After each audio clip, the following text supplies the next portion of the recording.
I don't know if anyone's here, but I'm here early today, so I don't really expect anyone to be here. But welcome if you are here. I'm just gonna start crafting, because why not?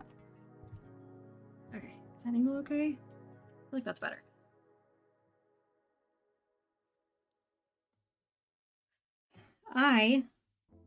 Still trying to catch up on stuff.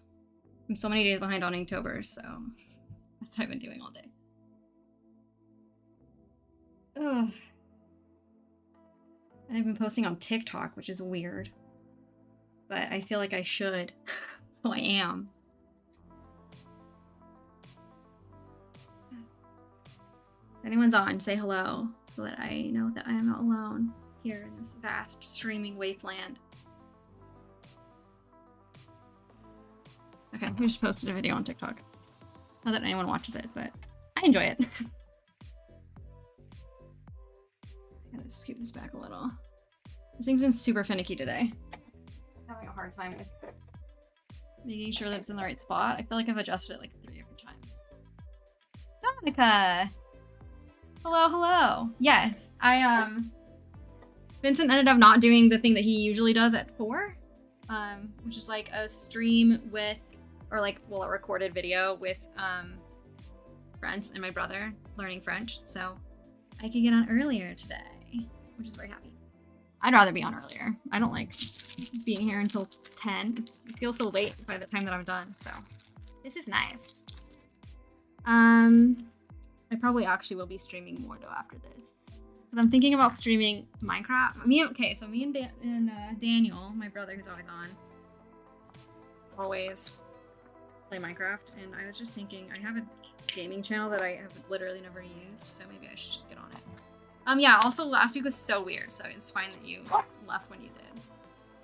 I never know what to do because I feel like I don't know, sometimes I think I'm on the spectrum, but I'm for sure very ADHD, and I feel like I can never tell people's like motives or what they mean, and I just feel like I'm missing out on the joke every time, and so I hate when stuff like that happens because I feel like I don't know what I'm doing, and I still want to be nice because I don't, you know, they're like faceless, nameless people on the internet, but like I think they're still people. I don't know, my instinct is to be kind, so I struggle when people are being trolls. I don't know how to handle that. I think Daniel just ended up blocking all of them, I think. Some of them were fine, they were just talking about random stuff, but I got soda. Yeah, I think it was just a group of trolls. One of them came across my stream on YouTube for whatever reason, like the recommended page or something, and posted the link to a private Discord server of trolls, and they were just going from stream to stream trolling people, and I happened to be on that list that night, so loved it. Super fun. Hopefully that doesn't happen again. If it does, hopefully Daniel's on and I'll have him be moderator. I'll make you moderator. I'll make anybody moderator. You just have to hit block 10,000 times. So super annoying, but it's fine. They haven't come back, so I think we're okay. I have to move this again. I feel like I've adjusted it 10 times and I can't get it right. No, because all of the surfing around here is crazy right now. Because we're still in Carlsbad. We're like 30 miles south of where I love to surf. I actually made a really cute surfing friend too. Her name's Yvette. She subscribed to the channel, so maybe someday she'll see this. But she's also a beginner. She's like on a foamy like I am, and she's so cute, and so we're Instagram friends now. So she's asked me if we're going, but I think it must be good over there right now. Sorry, I'm fixing this. But up here, where the places to surf are like 4 to 5 feet waves, and they're on a reef. So it's like if you get knocked off your board, you're just like getting entangled in seaweed. So I was like, I'd rather not.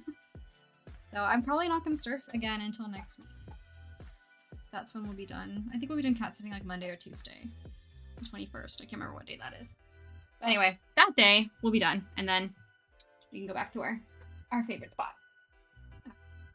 That's better. Holy moly. This thing is way harder to adjust not in the van. I miss the van. Does it sound okay? Yeah, it's good. If anything, the music is a little bit Oh, wow. Well, we can fix that. I was just checking if my AirPods are here. Oh, no, I think I saw them on the table. Or on the counter. They're like, I'm pretty sure they're out there. Alright. I think I saw them. Hi, Danny. Donica says hi. Daniel, did you hear what I just said? About Minecraft? I don't know if you heard.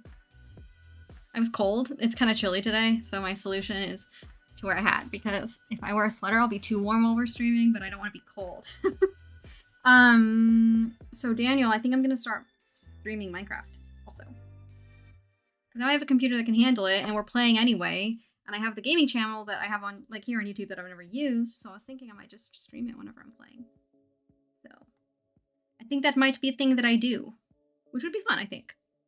Because, like, this camera right here, this is just the Mac camera. Like, my computer. It's way better than my older computers ever were for a camera. So I feel like it's decent. Like, the resolution's high enough that I could just, like, have me in the corner and stream. So I might start doing that at night whenever I'm, like, hanging out. Because if I'm playing anyway, might as well.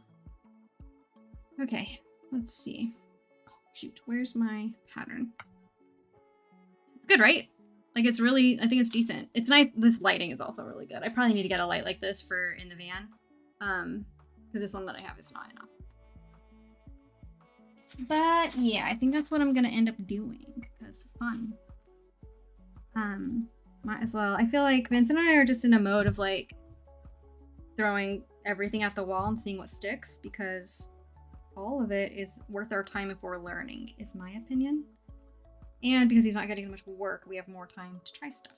So I feel like I might as well. Okay, pattern up. I will finish this. I will finish this someday. I'm annoyed I'm not done with it yet, but it's because I haven't been working on it outside of stream. I need to block or check off more of these. I didn't even keep up with my, like, checking the things off my pattern because it was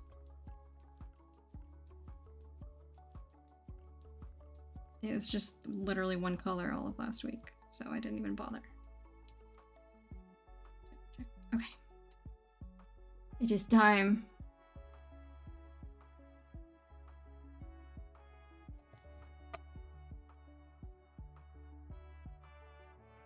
We don't have that much more orange to do. We're almost done with orange. I really want to work on the cute little cat. We're almost there. This is how much I have left to do.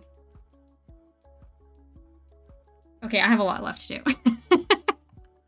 But the other side I have to wait on because I need to move the hoop first, so I don't think that really counts, in my opinion.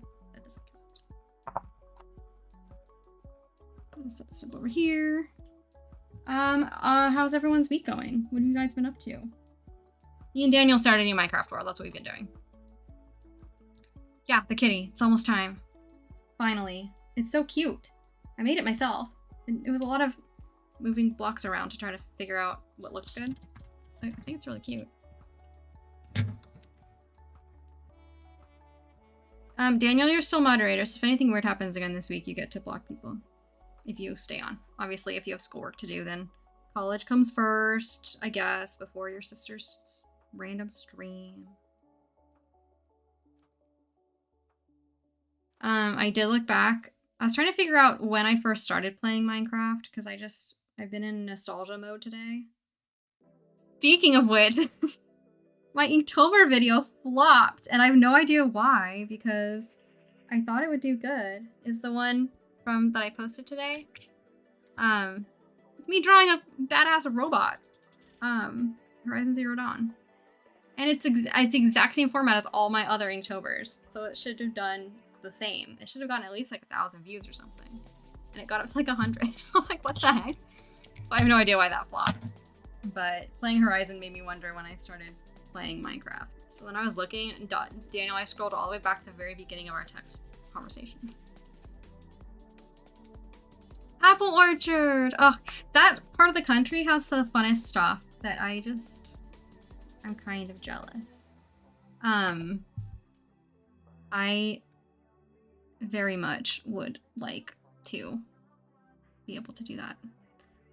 We did that in, where was it? Georgia. We went with our friends in Georgia, and that was really fun. I'm turning up the music slightly.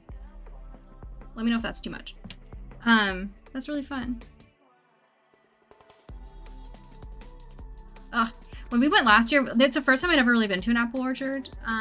Was last year in Georgia with our friends, and it was like, we probably spent like $60 on apples. We got like a bag of apples, and we got apple cider, and we got a whole bunch of dried apples. I love dried apples, like the freeze dried, especially like the bare ones, like in the black bags. They're kind of expensive, but if they're like crispy like that, I love that so much. We got that. We got other produce too when we were there. And then we also got an apple pie or like turnovers or something. They had like really good pastries at that one. So we were stocked up on apple stuff for months. So I'm kind of jealous because I loved doing that last year. It was really fun. Daniel just sent me a text. Oh, your game. Have you been working on it? Cute. Okay, Daniel, I have to watch it later though.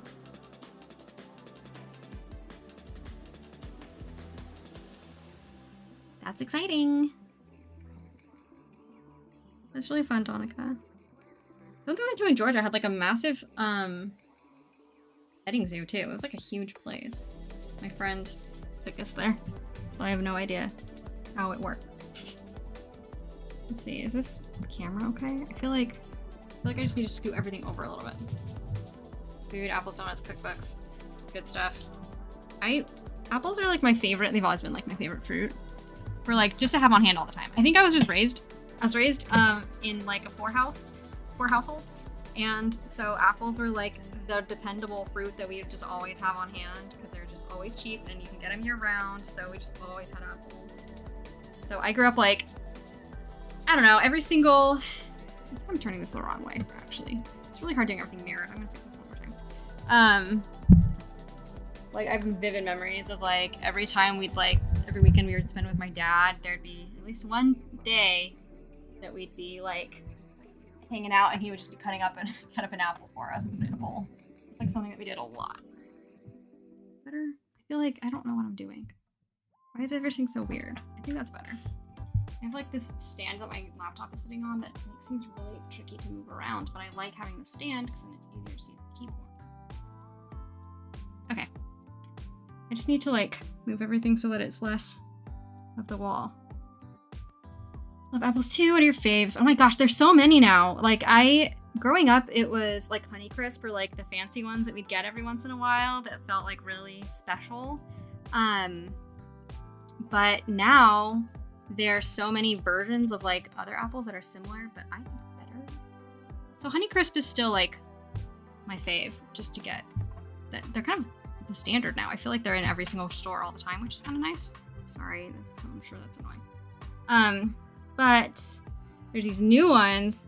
They're like a cross of Honeycrisp and like a red, like a classic, like less crispy, less tart apple.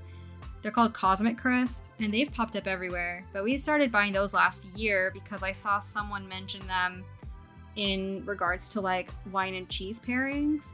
And they really are like the best for that, I would say. Like they're crispy and juicy like a Honeycrisp, and they still have the tartness, but they have a little more of like the deeper kind of almost like bitterness that like a classic red has. Like it's less just like bright and sweet. It's like deeper flavor. Anyway, it goes very good with wine and cheese. So those have become our favorites just because like that's how I like to eat them, is with that kind of stuff. So that's kind of what we've ended up doing.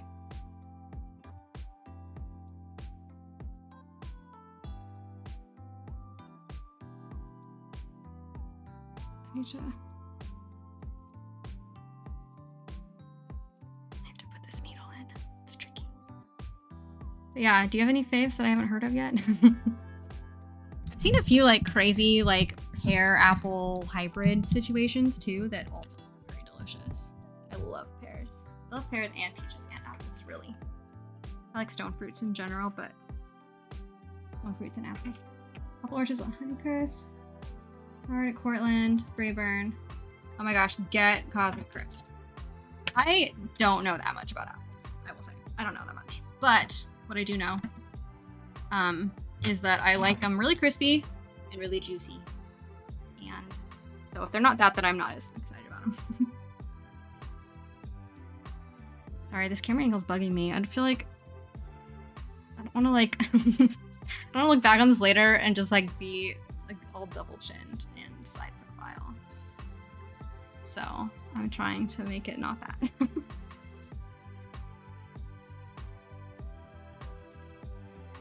Yeah, I feel like Honeycrisp is so standard now. They just sell out really fast. Like everybody just, that's like the one that everyone goes to. Which is why I'm glad to find some others. Galas have always been like the ones that my dad would always make galas. Those are the ones that we always had in our house growing up. Honeycrisp are the fancy ones.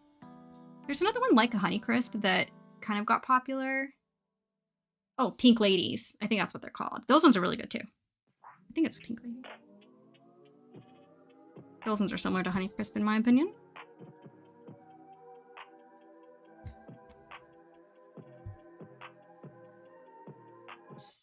Golden Delicious.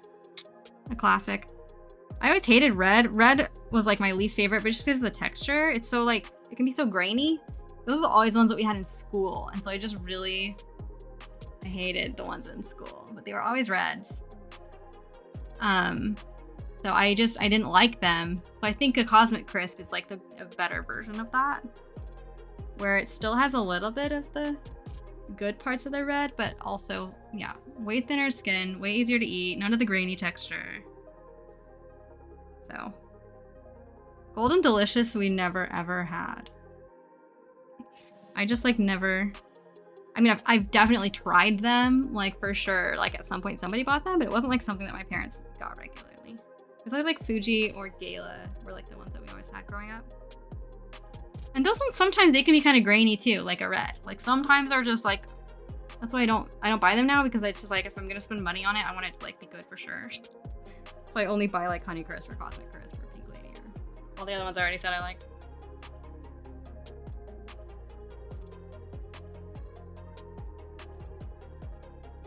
We didn't really have anything that we cooked apples with. My mom just like doesn't really cook with apples.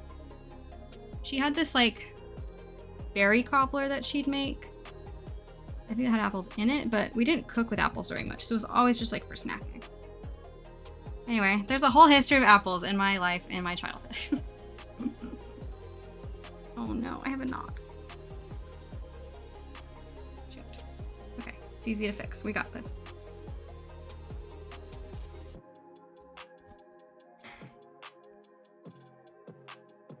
My mom mostly does stuff from a can. You know what? I think that she did an apple cherry cobbler, but it was both canned, like, pie filling types of fruits, not from scratch. I think is what it is. It's all put away and then I don't remember how it's supposed to be.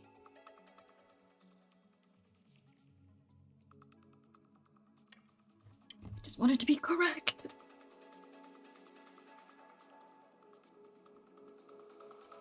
And now I'm an adult, so I buy whatever I want, and I find that I don't gravitate towards some of the stuff that I had growing up. Some of it I do. Daniel probably has a lot of the same habits, because like, we all had the same mother, even though it was a decade apart. I feel like she's always had the same stuff in the house, like my whole life. It's never really changed. But there are like some staples, like I almost always have Oreos on hand. She always had Oreos. Or a lot of the time had Oreos. We had for a long history of our house where there was just Oreos in a jar on the counter all the time. Peanut M&Ms were her favorites. She'd always have them in her nightstand drawer, hiding from the kids. And then she always had cut up fruit and cut up veggies. I love Oreos too. I only buy double stuff now because I feel like the single ones I want to eat a lot more of them. And so I get the double stuff and then I only want like 3 or 4 at a time and I'm good. So that's my method for not totally overeating. On Oreos. They're kind of expensive now too. Like I was gonna buy a pack today at the store and it was $6.79 for like Oreos. I was like, no, absolutely not. So I didn't get any. But I do, those like, I almost always have those on hand. And oatmeal cream pies, which my mom did not have on hand, but I fell in love with oatmeal cream pies while we were in Georgia last year because my nursing friend like swears that her milk supply was much improved with Oreos. So, I mean, not Oreos, with oatmeal cream pies. Like, night and day difference. Like, she started eating like multiple oatmeal cream pies a day and like supply shot up. So, I don't need to worry about that, but they were just always around whenever I'd be in her house. So now I love them. It was so fun. Okay, I think we're finally good. I'm sorry, I know that's super annoying. Double stuff. I agree, the filling's so good. And I always dip them in milk still. So I'm like, I'm getting some protein with my Oreos. Dip them in milk when I eat them. What else do I always have on hand? Lately, Vince and I have loved having Pringles on hand. I feel like Pringles better than other chips. So we always have Pringles, especially the barbecue one. Their Pringles barbecue chips are so good. I don't know like what, like the flavor has like a bunch of like seasonings and stuff in it beyond just like the classic like barbecue. It has like, you can like on the package, it shows like onion and bell pepper and like all the other stuff that like they're throwing into the flavoring, and it actually does like have all those flavors. Like it's so good. So I've been eating a lot of barbecue Pringles. Then I love having cucumber, but I can never finish. Like I have a really hard time finishing cucumbers, and they almost always go bad before I can finish them. So I love English cucumbers, but I don't buy them very much anymore. I like having bell pepper on hand. I like snacking on bell pepper, and Vincent always likes to have cherry tomatoes, so we always have that. And then I almost always have apples. In the summer, I always have peaches. I gotta eat pretty much a peach a day in my oatmeal. Like every morning all summer, that's all I want. And then otherwise, it's ice cream. I always have ice cream on hand too. That's also from my mother. Thanks, Mom. She loved Baskin Robbins mint chocolate chip and Baskin Robbins grilled almond fudge. Those are her two flavors. And so we quite literally always had those in our house growing up. And anytime she was having a hard time, that's like the thing. She'd go, my stepdad would go and get her those two ice creams. It's so humid here. It's just like everything's drippy. It's very humid right now. It keeps looking like it's gonna rain, but it's California, so it never actually rains. It just looks like it's gonna rain. Watery.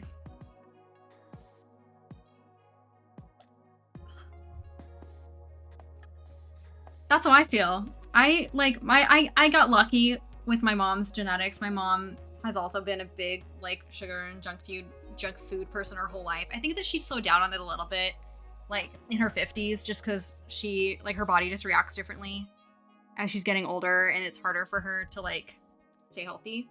So she's definitely cut back on a lot of it now. But my entire life and in my teen years, she like it was like a bowl of ice cream every night. And like she and my stepdad loved cereal. We also had like 10 different kinds of cereal and Oreos and like all that stuff. And she literally would get mistaken for my sister when I was like in elementary school. Like she always looked very young and very like just fresh and good for her age. She's 5 feet tall like me too, so we're both also really petite. But yeah, so I think I got her genetics. So I can eat more junk food, I think, than the average person and be okay. But I also think I got really lucky with like a healthy relationship with food, which so many people struggle with so much. I have a really hard time understanding that just because I think it was other things were more emotionally tied for me than food. And I think that's also a lot of it is my mom's relationship with food. She just like loved everything and would try everything and cooked a lot at home, but then also had all the junk food. It was like a good mix of everything. So like me and my siblings are all that way. Like we all, love our sweets. None of us are like, we all have like really no food allergies, like can eat anything. And we also all gravitate towards like healthier foods. Like we just all love cut up veggies and fruit and like salads for dinner and soups and like all of like the healthier stuff that like It just was always like a staple of our diets growing up too. It was a good mix. I think I'm really lucky with that. I think everyone like has baggage from their parents. They definitely do, but not in that area. So that's been a really nice thing. As I've gotten older, I've really started to appreciate it. And chocolate chip. Oh, I love Rocky Road. I like Rocky Road better than the Dermocha almond fudge because I don't really like almonds. Almonds are like too crunchy. Like it's like too much for me. I like marshmallows. Marshmallows are like my thing. Like if you know me in real life, you know that I almost always choose like the marshmallow thing. I love marshmallows. Don't want to get this is my problem is that I hate cardio. It's gotten worse since like I have COVID lungs now. They're just gonna be scarred forever. Like I should have gotten in the habit of it when my lungs were good. That's what I get. You don't maintain it and you lose your health and then you wish you could do it. But yeah, I never built a good habit of doing any physical activities because it was always physical activities. I think were always tied to like friendship and like hanging out with people for me. So it feels like a social thing and I don't like doing it alone. I think that's my main problem, which is why I think I like surfing so much because I'm out there with other people and I can hang out and like have conversations with old dudes and stuff and make friends. I'm really bad at exercising on my own. Vincent can tell you. I've tried to do so much. I've tried to go to the gym so many times. I've started so many different like programs. I'm like, I'm gonna take care of myself. And I never do. I mainly just like, I have arthritis. Like I need to be maintaining like my joints. Like be taking care of them. I just really struggle with it.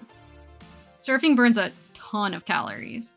It's actually like more than most other physical activities. Let me see how much on average. I don't remember. I think it's like 200 or 300 calories. Like a lot more than you'd expect. I think it's probably has something to do with a lot of swimming. Like swimming's really intense.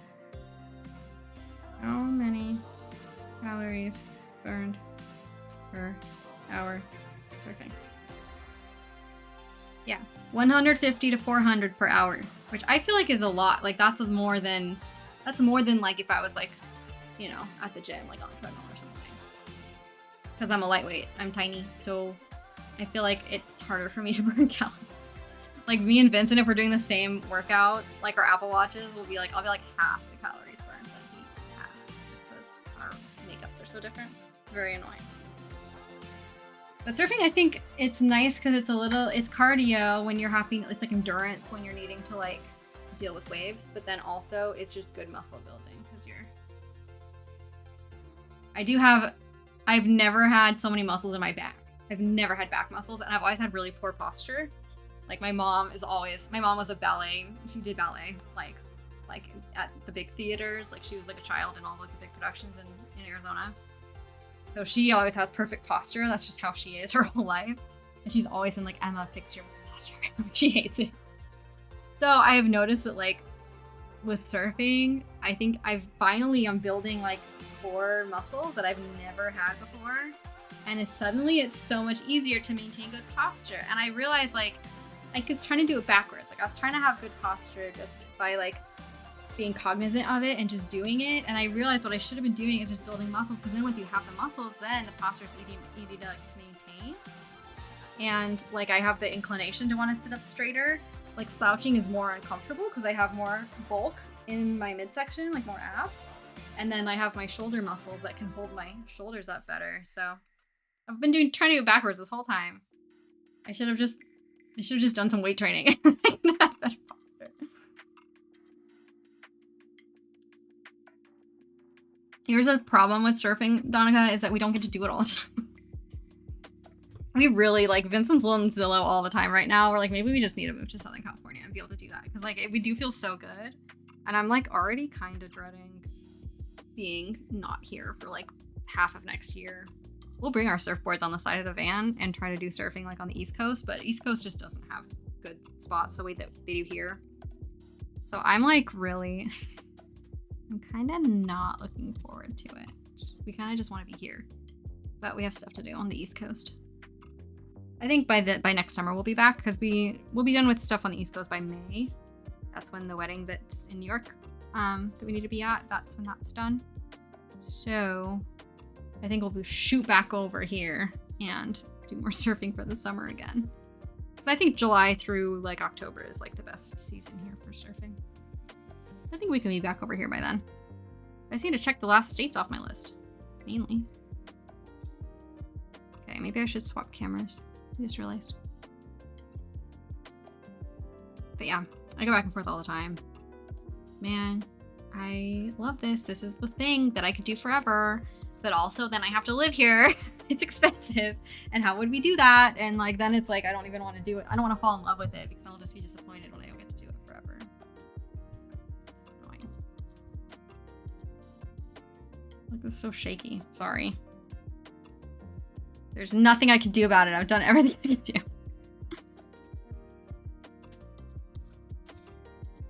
But yeah, it's fine. I am feeling I'm missing it right now. But yeah, these waves are too much. 5 feet is overhead for me. That's a very big wave for me. I'm comfortable up to like 3 to 4 feet. But yeah, let's look at surf line. And the water is 63 degrees, so it's really cold. I'm getting like dumped out, you know, when you crash off of a wave. It's a lot worse when it's cold because it's just like it like hits you so hard. Yeah, 63 degrees. And 8 knot winds. Yeah, I mean, Donica, they are. For me, like a 4-foot wave is at head height because, you know, you're not standing up perfectly straight when you're like on a wave. So when I'm on a wave, it's still about head height because I'm hunched over a little, squatting slightly. But man, I did catch some really good ones. Like the last week before we came down here, there was like a music festival going on at the beach. It was like Calvin Harris and the Chainsmokers, like a bunch of like really good, it's like American DJs. It was just like that kind of concert. And they were doing like sound checks for a while, and then they started like actually singing, and we were just all, it was like pretty crowded. Like there was a lot of surfers out there on the water, and we were all just like, cool, just hanging out, listening to like live music from in the ocean. It was very fun. I was like, that's pretty sweet. That's a pretty good time. I don't know why this is loose. I'm trying to figure out, like this is bothering me. I don't understand why it's so wiggly. But yeah, that was super fun. Oh, I think I know what it is. I need to loosen this up. Okay. There's like all these little parts to this thing, and there's no instructions. And every time I'm in a new location, I have to like totally move everything around. It just like doesn't wanna. I think I need to tighten it up this way. I'm trying to figure out what the deal is, because it's not usually this like loose like this. I think it's that it needs to be tightened up on this part. Yeah, okay, that's better. I figured it out, guys. It's only been, what, half an hour? Oh my god. Oh. But yeah, super fun. I'm overall a happy camper. This year's been good for a lot of reasons. Obviously, money's been extra tight, but I feel like all of the good parts of this year have kind of made up for it. Like, I don't know, I'm just feeling like a lot more settled and good in general. Hi, Mary. A crocheted elephant, cute. That's so fun.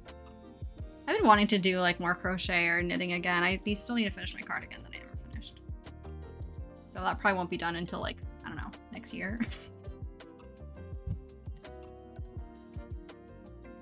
This is killing me.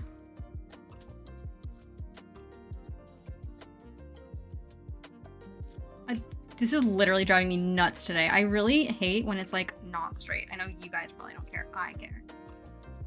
It just really, it's like disconcerting to look at. Sorry. So annoying. So fun. Mary, you missed a crazy week last week. Did you end up like watching the stream later? I'm kind of glad it's just Donica here.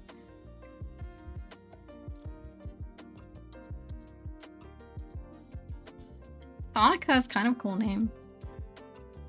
I don't. Kind of nice, actually.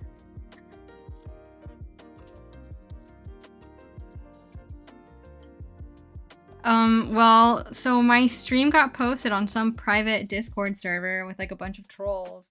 And so then like 30 people showed up and they were all being so annoying and weird. And I'm not good at that because my inclination is to take everyone at their word and be nice to everyone. So trolls are not good for me. So I made Daniel a moderator so he could just block everybody. They were very annoying. Donica got driven away by their stupid racist drivel. So that was not fun. Hopefully nothing like that happens again. Daniel's still moderator, so he can get rid of them. I was trying to give him a chance, you know, like people can be dumb, but then like once they're on your stream, sometimes they'll like wanna play nice, but a lot of them are just being so annoying. And like too political and like trying to do gotcha stuff. And I'm like, dudes, I'm an open book. Like nothing that you can make me say is gonna make me embarrassed about like, you can't embarrass me with my own opinions. So it's just so frustrating. I'm really bad at handling that kind of stuff. Which is one of the like hard parts for streaming for me. It's just that, truly. Everything else is fun and easy. But that is not.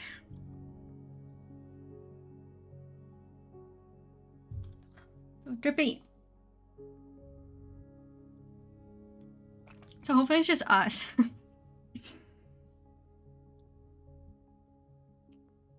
By the way, I might be moving these streams to another channel. So I was thinking I might make a separate channel for all my like fine art stuff and keep Emlyn etc. as like mainly for vlogs and things. Because like I have 2 other channels already. I have Emlyn Watches Movies, where I think I posted 2 videos forever ago, and then we ended up buying a van, so I stopped streaming that because it's really computer heavy, and I was like, there's no way I can do this anymore. So I have that channel that only has 2 videos. And then I have Emlyn Plays Games, where I'd always wanted to like stream games, but again, we would do the van, so I was like, well, can't do that. But now I can do that, because like this is working, which means that like Minecraft and stuff would also work. So anyway, I'm thinking about streaming games, and so then I was like, well, if I'm gonna have a separate channel for games, I might as well have a separate channel for art too, because I just think in today's like YouTube ecosystem, more niche channels like are a lot better. I think it's the reason that my channel hasn't grown, because I just like the era of like personality channels, like catch-alls for just people, I think just aren't, they don't work anymore. So I think I need to reassess if I actually really want anything to grow, which I do, because like as much as I do this just for the love of it, because I do love it, I also like need to make more money. Because we are poor right now, and Vincent's lessons are not cutting it at the moment. So we are so extremely tight on money, and we shouldn't be. Anyway, so I'm kind of trying to figure out like what can I do that would actually not change my content. I just am who I am, so I don't know how to make anything else, but just like help the algorithm understand what I'm doing, so that I'm not speaking into the void anymore, so it knows where to put my stuff. Anyway, so I'm thinking, I just made the channel today, just in case I wanted to use it. So I made a channel called Emlyn Makes Art. So I think I might move these crafting streams over there and do like all like crafty and like creative art specific things on that channel, and then just keep this channel for everything else. Which kind of makes sense, right? I don't know. Is that dumb? But I feel like Emlyn etc. makes sense, and then having like niched down channels like Emlyn Plays Games and Emlyn Watches Movies and Emlyn Makes Art, like whatever else I want to do in my life, I feel like that makes more sense for me. So I'm thinking I might do that. I made the channel today. So all that being said, let me make sure actually that it's linked in my, I'll make sure it's linked like in the description or something, so that you will be able to find it. It's mainly literally just for the algorithm because I'm just riding the struggle bus over here. I've been on YouTube for 6 years and I've posted more than 200 videos. And I know my videos aren't trash. Like, there are plenty of much worse videos that get a lot more views than mine. So I'm like, okay, I know that I just need to figure out, like, I need to figure it out. I just am missing something. So I'm gonna figure it out. That's my goal. My Inktober video is doing well. Besides the one today, which totally flopped. Annoying. But anyway, all of my other channels that are doing, or my videos, like my shorts and stuff that are doing well, kind of make me feel more excited about it too, I think, which is fun. Let's see.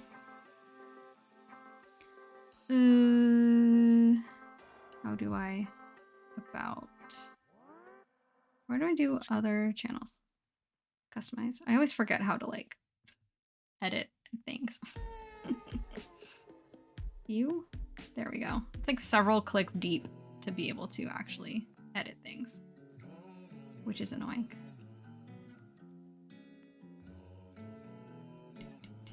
It's literally just Emlyn makes art. It's easy. Let me see. I'm just trying to figure out, do I want to like post it here? View channel. I know there's a way to like link them all together so you can see them like on my channel, but it's not as easy as I want it to be right now while I'm talking at the same time. So edit, I'll stick it in the description of this one, just so that you like can subscribe to it if you want to be notified about like other streams coming up. I don't know what I'm saying. I think that that'll work.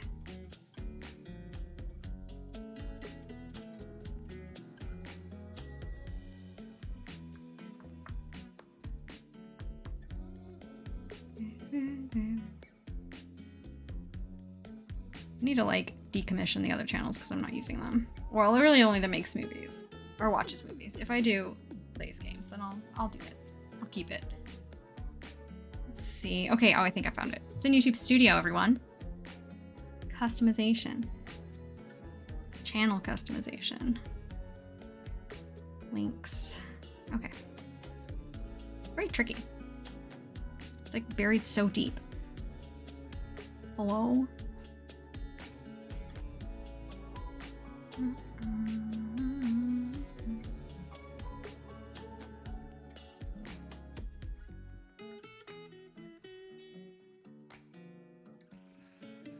Oh yeah, okay. Community. Oh, channel. Band settings? No. I don't know. I'll have to figure it out later. There's a way that you can like view your channel and edit it like on the channel page, but I literally don't know. Did I just find it? I did. It's so tricky. Okay.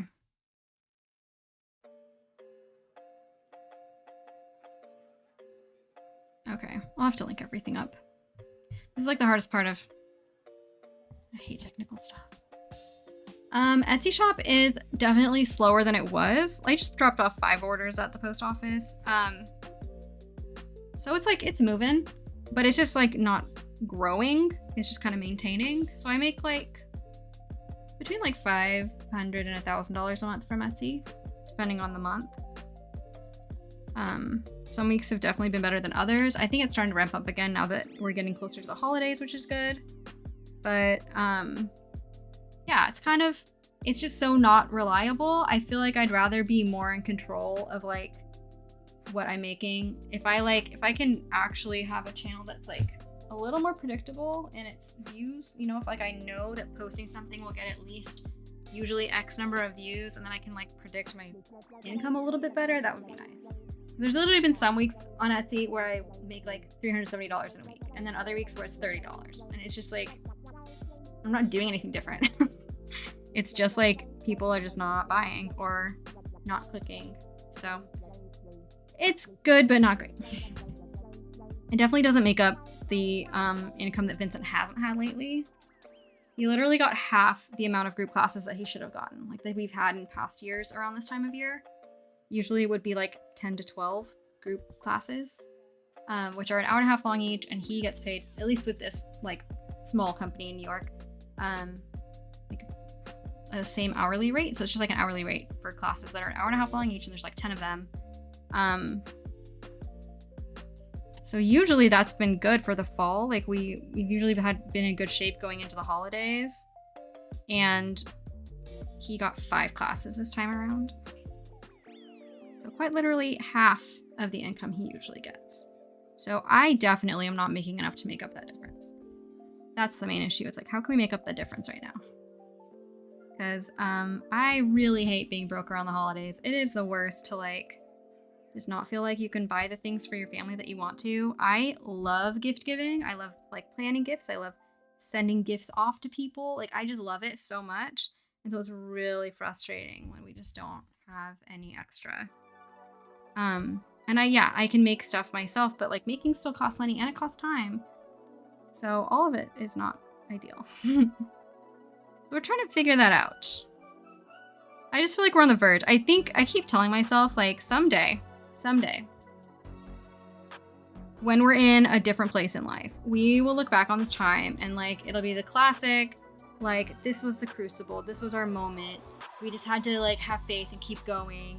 And it felt so hard. I just know someday that's how this time will feel like when we're not in it anymore. I just keep trying to tell myself like, do you guys ever do this? Tell me if I'm weird. Maybe I'm weird.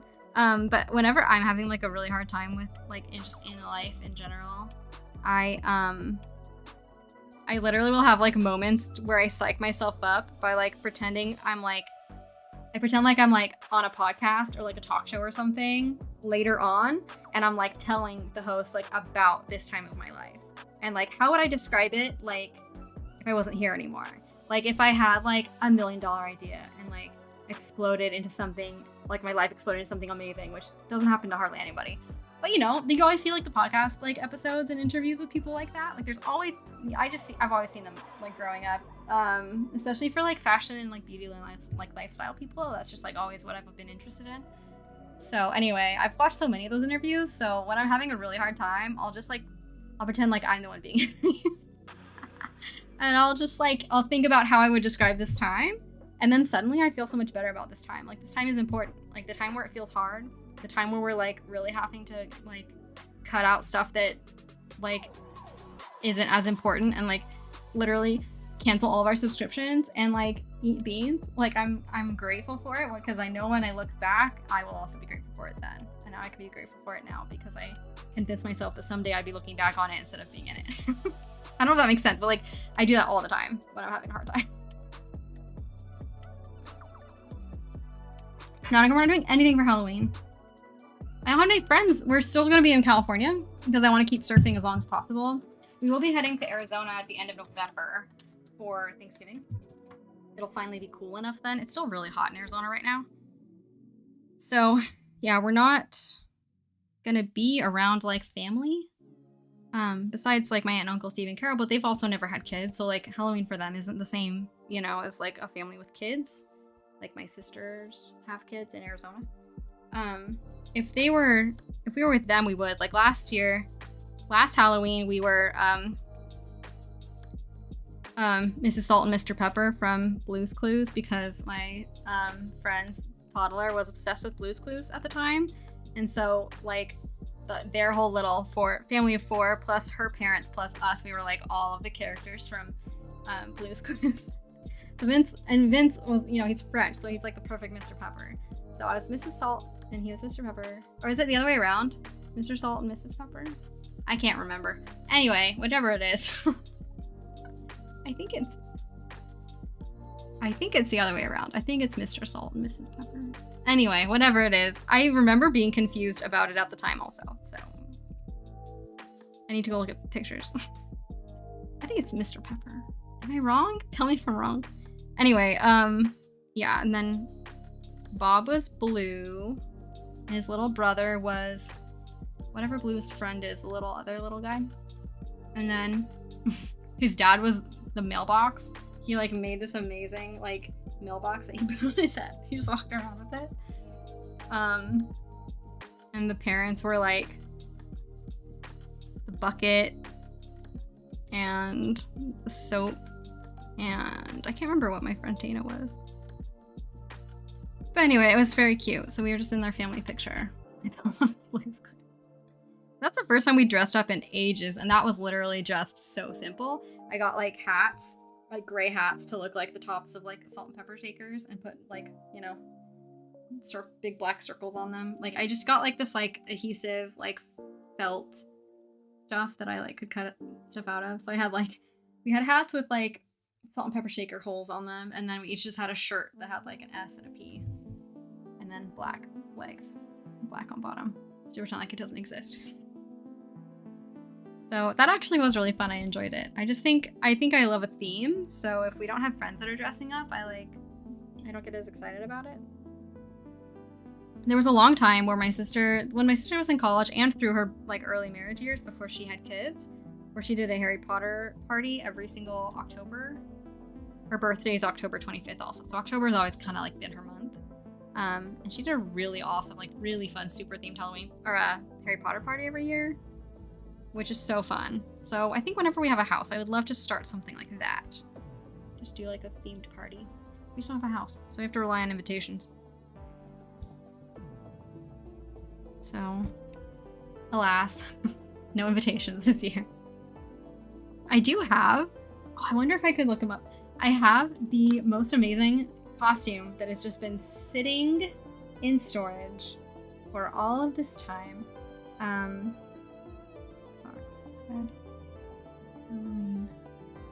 Let's see. I have these. I got them on clearance at like a Spirit Halloween. They weren't super cheap, but they were super cheap for me. They're these fox heads. So I had this idea of like Vince and I doing like from the Fantastic Mr. Fox, which is like, you know, very old now. But I just thought like the Fantastic Mr. Fox would be such a fun costume. Just like a simple like white, you know, button-down shirt tucked in. And then like, I just need to find like a cute, like, you know, 50s looking dress. And then here's the heads. They're like full coverage. So you could just like tuck them into something and it would like look really legit. And they have like the mouth that like moves when you talk. Like they're pretty cool. Let me show you. This is what they look like. Is that not like the most perfect Fantastic Mr. Fox ever? Like I feel like it looks, because you know that movie's, I don't know if you've seen it, but that movie's like claymation and stop motion and like all these, you know, clay figures and stuff. So I feel like this is just right, and it looks like a stop motion character. I just think it looks so fun. So I have 2 of those, and I've had them for about 8 years now, and I'm just waiting. Waiting till we get invited to a party so I can do it. Mary says they're gonna have a devil. What kind of devil? I want to know. That sounds fun. I was always like fantasy creatures when I was younger. I was like fairies and elves, and I loved that kind of stuff. And I'd go all out. It was very serious business. Full prosthetics and everything. And I'd hand sew my costume with my mother's help. We'd always go thrift store shopping like the month before. That's my favorite part of Halloween, I think, is the making of the costume. We'd go thrift store shopping and like find ways to DIY it, and then like spend forever sewing to like get it just right. Mary, aren't they so fun? I think that like they'd be so cute. If you guys don't know what Fantastic Mr. Fox is, I can show you a picture of them together. George Clooney. It's a great movie. Really specific cosplays. I think that's fun because then it like gives you more direction on like how to make it look like really like go all in on it.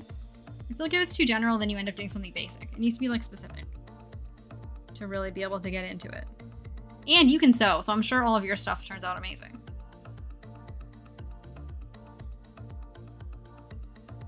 Oh, cute.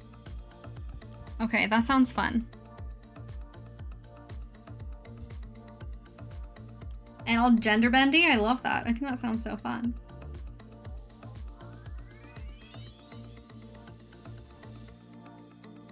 This is so twisty. Untwist, please. Thank you.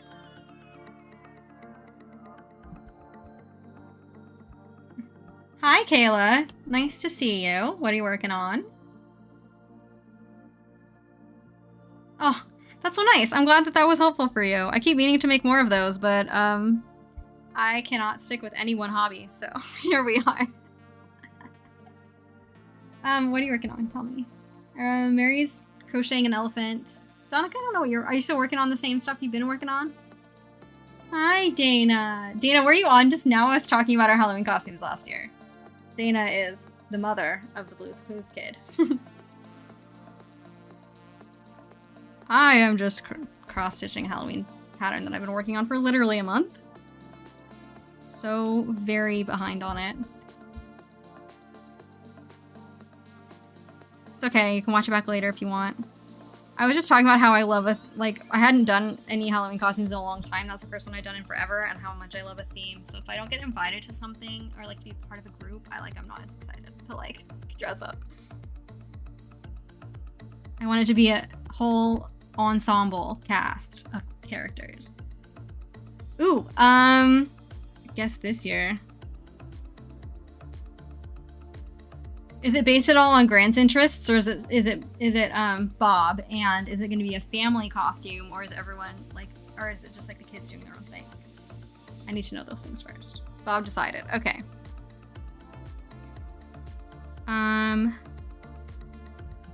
I don't feel like I don't know what shows and stuff he's watching right now. I just know Bluey. He loves Bluey so much. But I don't know. There's Miss Rachel. I don't know what else he's watching in the last year that we haven't been there.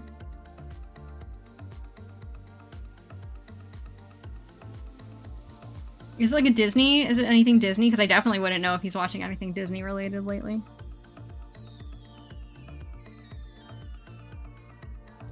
Not directly show related. I literally don't know them. He loves trucks. Are you guys construction workers? I feel like I don't know then. He's not big into specific foods. Even his toys are pretty diverse. He doesn't have he does love dogs. He has that dog. He wants to be all the zoo family. Okay, animals. I was gonna say he has that dog spread, bedspread that he was so excited about. Baby Yoda. That's so fun, Kayla. I really love the idea of very small, quick, cute crochet projects, and then I never do them. There was a time where I tried that in high school, and I was determined to make my own patterns, and it did not go good, so I never tried it again. I'm so into Zaboomafoo. Oh my gosh. That's so fun. So what animals are you guys all being? Dana's parents have a really good neighborhood for visiting, for trick-or-treating, because they've lived there for forever, so they know every single neighbor. And it's beautiful wooded. I've never felt so much like I was in Gilmore Girls, or a I don't know, a Disney movie, a Halloween Disney movie. All the trees are all orange and red, and the leaves falling, and it's breezy and hilly, and the houses are beautiful. It's wow, very picturesque. Very Halloween. Bob's an elephant, Grant's a monkey. You're a flamingo. Bryce is a giraffe. That's fitting for Bryce. Lolly's a lion. That's so fun. I'm happy for you guys. I'm sure your costumes are going to be over the top and so fun. You'll have to send pictures or post pictures. Oh, you'll probably post pictures, I'm assuming. But I want to see them. If we were there, we would join you. I don't know what guys, what zoo animal would I be? I don't know. No idea. Same here, I still have cross stitch more, but easier to take out crochet. I get that. Crochet is a lot easier to put away quickly, I think. It's the same with my knitting. Like, I can just pull it out and go right to work, and then as soon as I need to stop, I just, boop, it's gone. With cross stitch, there's like so many little things I gotta figure out. I don't want to lose any needles, all that little stuff. Dana know the opposite. I'd be an otter. I've heard some not good things about otters lately. They're kind of mean. A little bit of necrophilia going on too. But I also accept it. Otters have good personalities. Yo, got sweat sets? Cute. Okay, that's fun. I think that's how it should be for Halloween, because if you're outside, it's just kind of chilly. Like, you should be cozy. Yeah, Baby Yoda would be fun. I feel like half of it is going to be just ears. Huge birthday party. Yeah, that's true. How is wedding prep going for Quincy? Because that's very fun and exciting. I like seeing all of her cute pictures.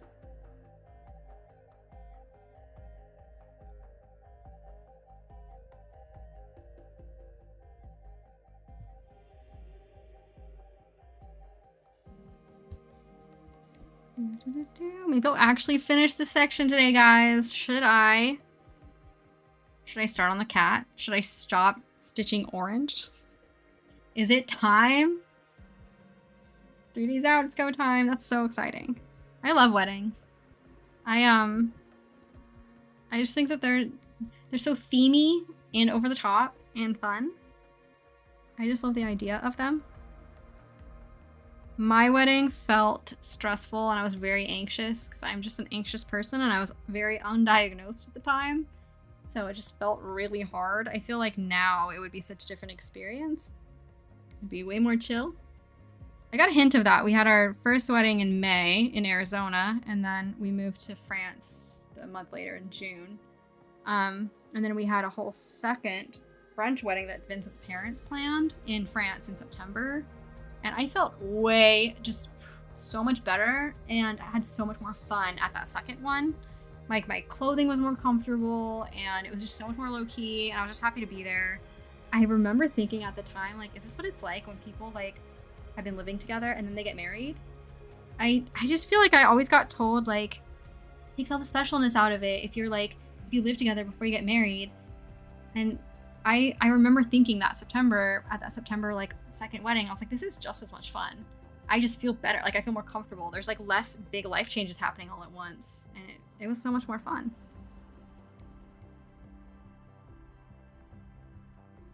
And that saying is a Mormon thing because Mormons are about abstinence. So they'll tell you all of the reasons why abstinence is great.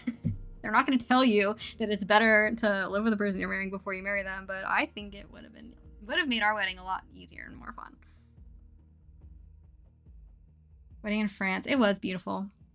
It was very traditional in Vincent's little village. He lives in a tiny village with, like, I don't know, residents in the hundreds, like, tiny. Up in the mountains, just north of, like, Cannes. So, like, still the coast, Mediterranean coast, but just mountainy. There were a lot of flowers, and we all danced in a field, and, like, had dinner at the same restaurant/hotel that Napoleon stayed at on his tour through France, because the main road through the town is the main road up that Napoleon took at the time. So, like, everything's pretty unchanged, which is it was just cool history. We happened to have, I got lucky because I was on Instagram a lot more at the time. I have followers on Instagram that are all holdover from that era. I don't post on Instagram. I always feel like people must think I've bought followers because I still have like 4,500 or so, like, Instagram followers. I have no idea why. I don't know who's following me. I don't know why they're following me. I hardly ever post. But they all popped up during that time when I was posting a lot and being really active on Instagram. And it was 2017, so, like, it was a different era.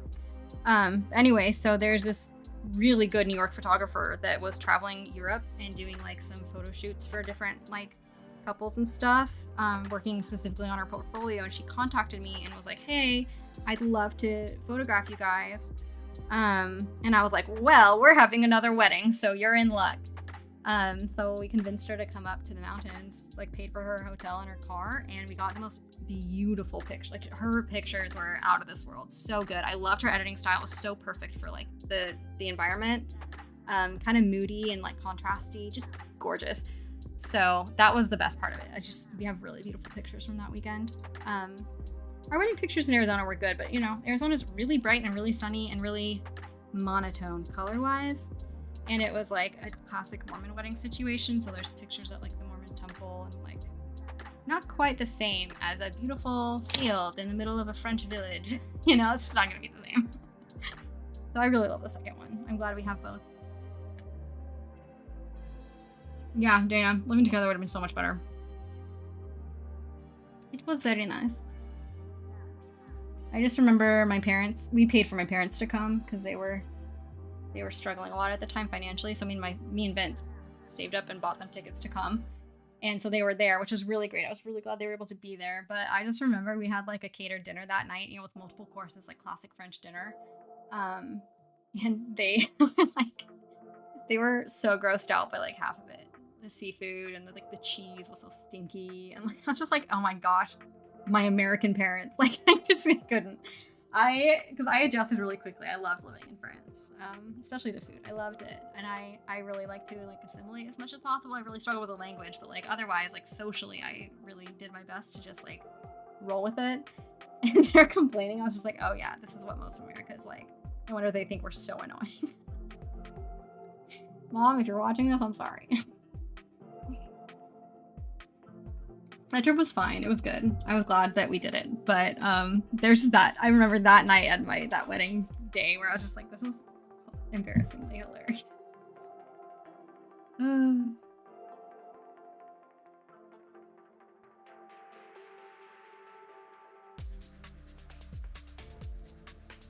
Okay. I feel like I have to really make sure this thread is like untwisted because if I don't, then the show's too much white and I want it to be like looking really full. So I keep trying to like adjust it.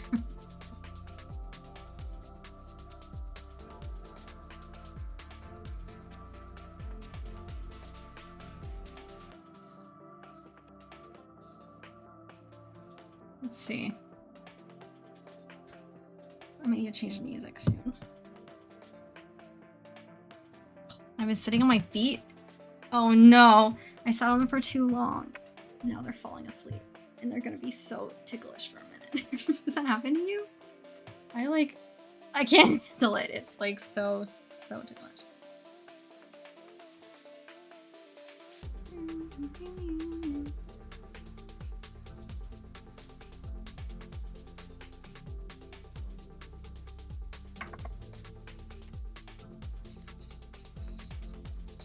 Trying to decide what I want to focus on. Nothing, because my brain doesn't feel like focusing today is the correct answer.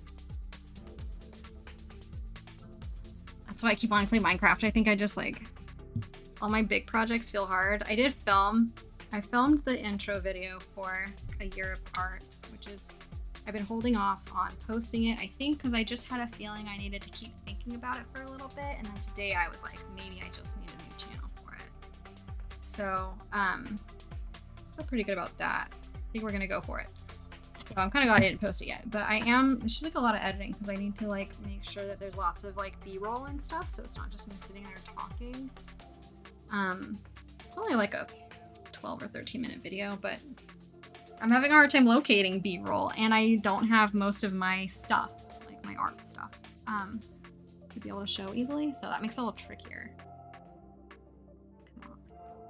It's like doing it in the dark. How do I feel? Because I don't want to take this hoop off. It's annoying to take off back on. Anyway, so I need to do that, and then Inktober is kicking my butt. I'm already so far behind. I think this weekend I'm gonna try to catch up and do like film like 4 of them in a day because I hate being behind, but I have been. Okay.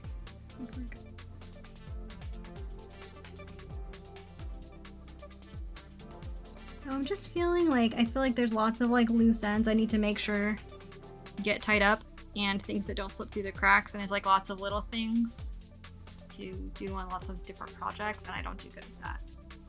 I'm much better at hyperfixating on one project and forgetting to eat or sleep and working on it until it's done than I am at like managing multiple things every day. So, plus we're cat sitting. So I have 4 cats to take care of right now. It would be easier if, you know, like people have 4 cats at home all the time. Like that's not a huge deal. It's the 2 different sets of cats with 2 different schedules. That makes it tricky. It's 2 different like litter boxes to clean in 2 different ways and 2 different, so it's like 4 different feeding times through the day that I'm trying to remember. Because the cats we're sitting for eat like, they split a can of food morning and night, and then they get like a snack in the afternoon and a snack after dinner of dry food. And our cats have like an 1/8 cup of dry food each in the morning, and then at around 2 o'clock in the afternoon they have a can of wet food each, and then at night they have another little 1/8 cup of dry food. So it's like very different schedules. Like, why did I do this? I kind of liked the cats that we've been sitting for. I kind of like their schedule, but I think honestly we just can't. I just think we can't commit to like that frequent feeding schedules, because we just it's just tricky to like commit to. Particularly canned food just takes a few extra minutes to prep, and when you live in a van, that's just a lot of extra like dishwashing. And Vincent teaches at like 8 a.m. So if we were doing a can of food in the morning, he'd have to do like wet food prep. Right now he can just like stick some kibble in the bowl and be good and go off to work quickly. But otherwise we'd have to do a whole thing. I think that that's the issue for him. But I'm tempted because I actually do like their schedule. They're cute little, happy little kits.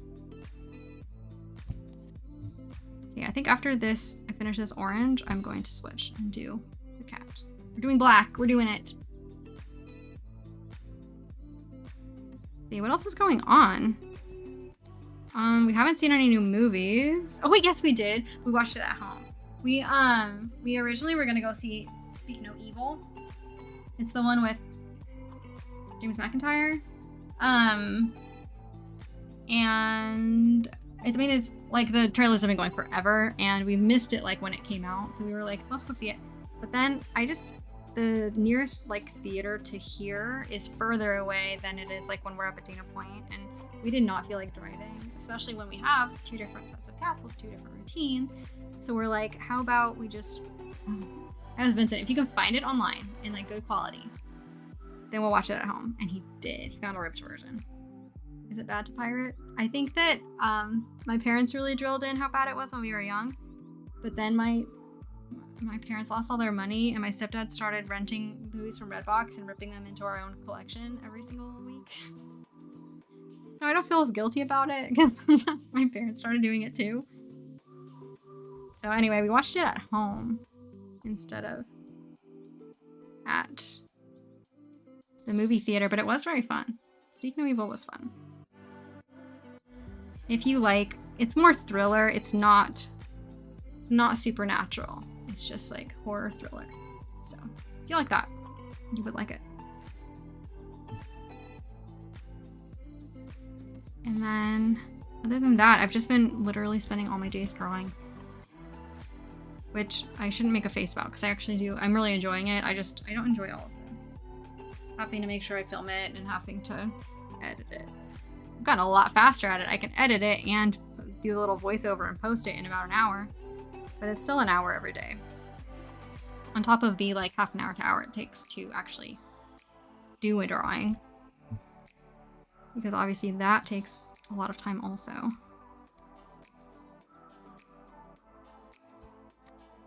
So I've just really been hanging out. It's been really nice to have a house for a little bit. It's definitely made us like look forward to not being in the van anymore.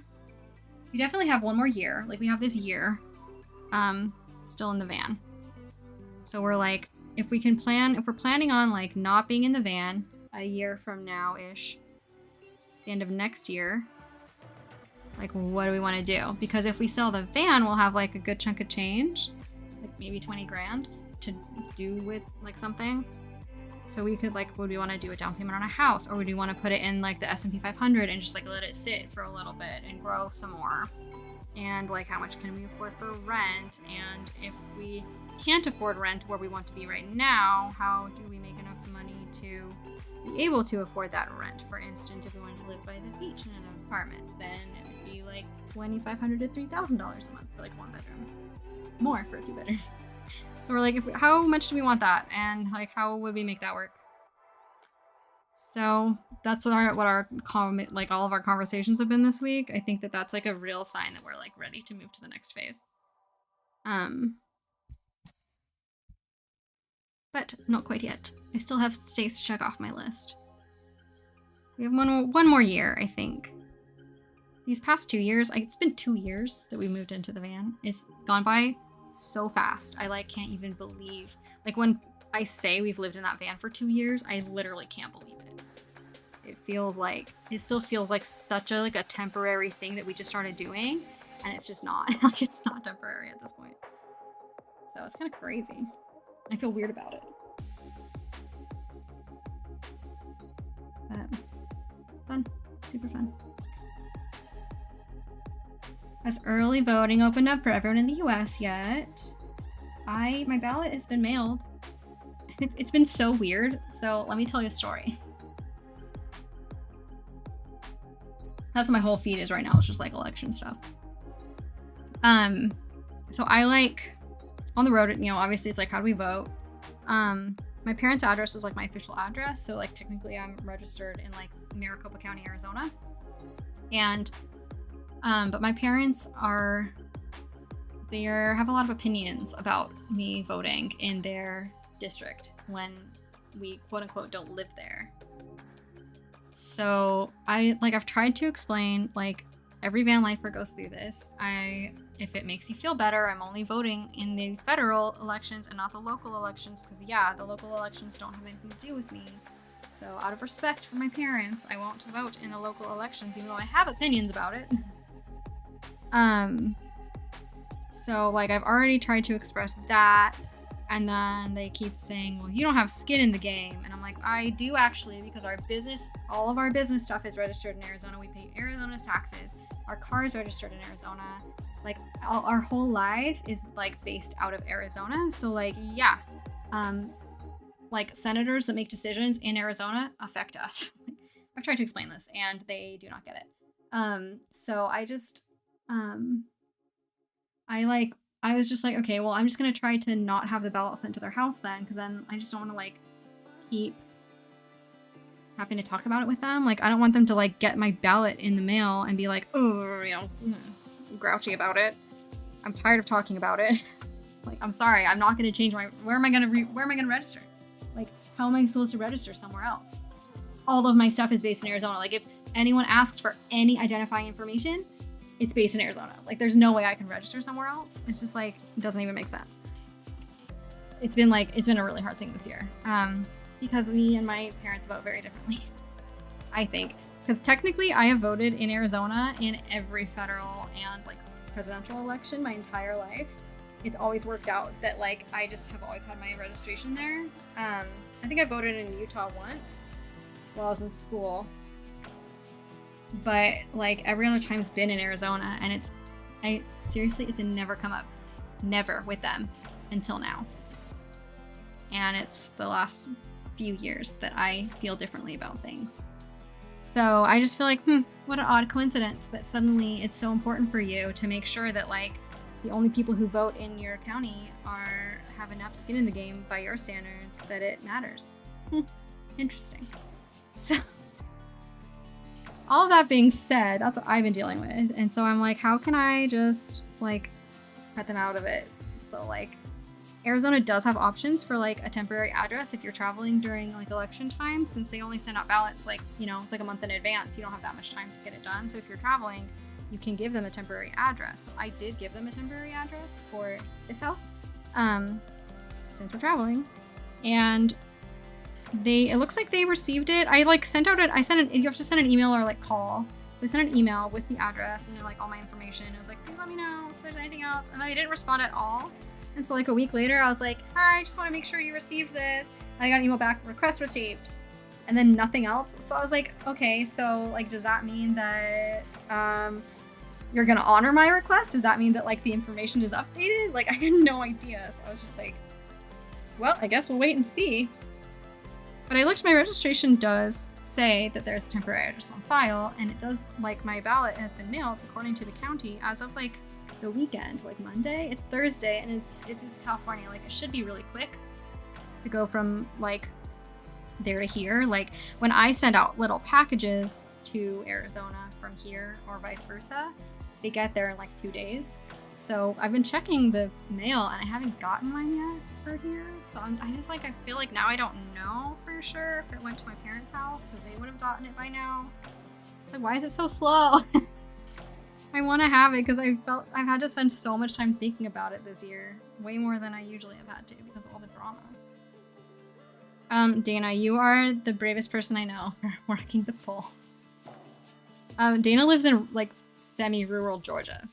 So the poll workers there are something special. She did it last year too. And told me about it.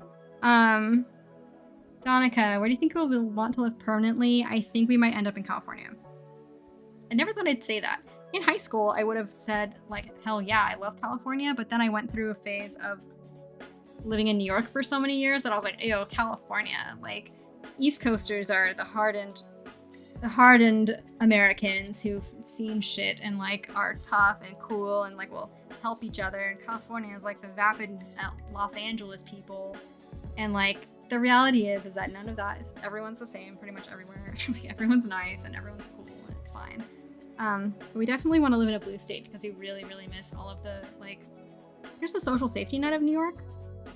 We had really affordable healthcare coverage through the state in New York, including mental health care. Like we could go to therapy as part of our insurance, which was so nice. Like I haven't been able to do therapy since we left New York, and that would be nice. We prioritized Vincent because he has more stuff that he needs to talk through than I do. Like I'm okay if I'm on the right meds, particularly for my ADHD symptoms, but I still want to do therapy. Therapy's good.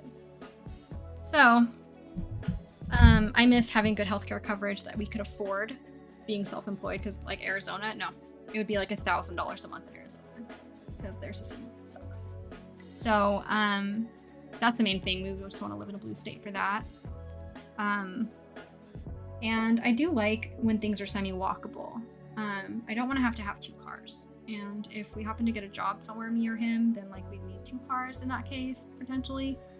So I'd like something that's like walkable or bikeable to the, I would like something at least bikeable to the beach within like 20 minutes of the beach driving. And those are the apartments that are like $2,500 to $3,000 a month.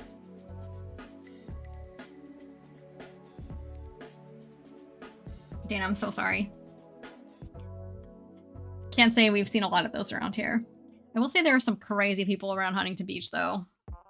With like, you know, the big like Trump flags and like the big like Jesus signs and like giant wooden crosses on the back of their trucks. Like, what is going on? Hello? And there was like one Trump like sign, little kiosk thing, you know, like they set up their own stuff on street corners. There was one of those in San Clemente that we drive past all the time. And then once Harris became the nominee and like all of their merch started getting made, then we saw like a competing kiosk on the other side of the street in San Clemente, and we were like, yes, better. But there are some weird like red pockets in California, so we kind of have to find the right neighborhood, I think. The grumpy man, Donald Trump. That's hilarious. From the mouth of Babe.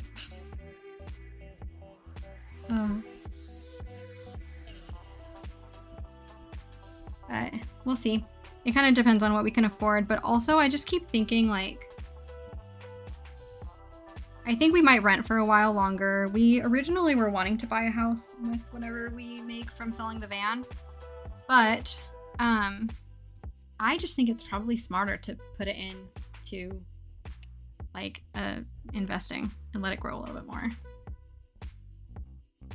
Hi, Amy. Sorry, you came in at a weird time. I don't usually talk politics. That's so fun. Join us. I think I might be the only other one cross-stitching right now. Everyone else is doing other projects. But we all kind of hang out, and I mostly just chat back to chat, and you just have to hear my voice. So if you like that, then great. You're welcome here. What are you cross-stitching?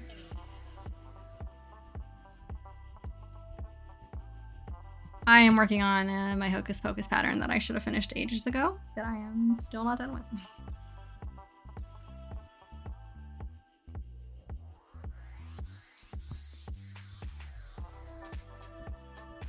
And we are chatting about random stuff.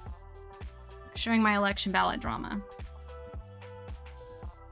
I'm on the edge of my seat with it, guys. I can't even tell you. That's the kind of... These are the moments where I'm like, I'm so clearly ADHD because I cannot focus on anything else. I think about it all day, every day. This ballot, when is it coming in the mail? Oh, it's time to check the mail. Okay, I'm gonna go check the mail. Vincent, will you check the mail because we need to check the mail? And then I check the mail, and then I check the ballot, and I'm like, And then I get back on my voter dashboard from Maricopa County and look and see, yes, the ballot is indeed mailed, just like I checked 10 times over the last weekend. I can't. It's really bad. I have to force myself. I force myself not to act on all of the thoughts, but I have them. They just run through my head all day long. Dana, Aspen texted you. Aspen is Dana's younger sibling.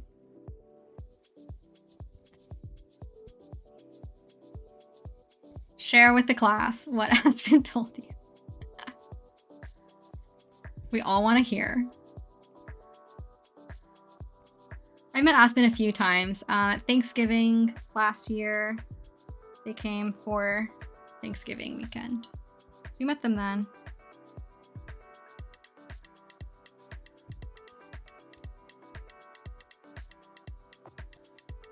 Okay, I'm in new territory, folks. I don't know what I'm supposed to be. I gotta look at my pattern. I gotta look at it to make sure that I'm counting correctly. Amy, working on a sequoia tree. That's so fun. I'm in Cali right now. We love it here. That's so fun. I have my Discord linked in the description if you felt like sharing. We all like to look at each other's projects generally.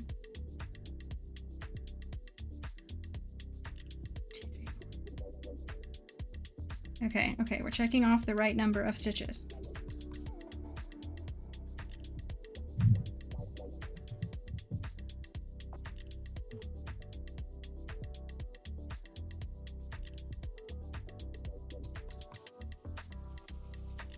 Dana. Okay. Dana. We're gonna see. Caroline, your best friend, called her and said grandma's in the hospital, but she's fine. We thought it was a stroke, but no, it was not in fact a stroke.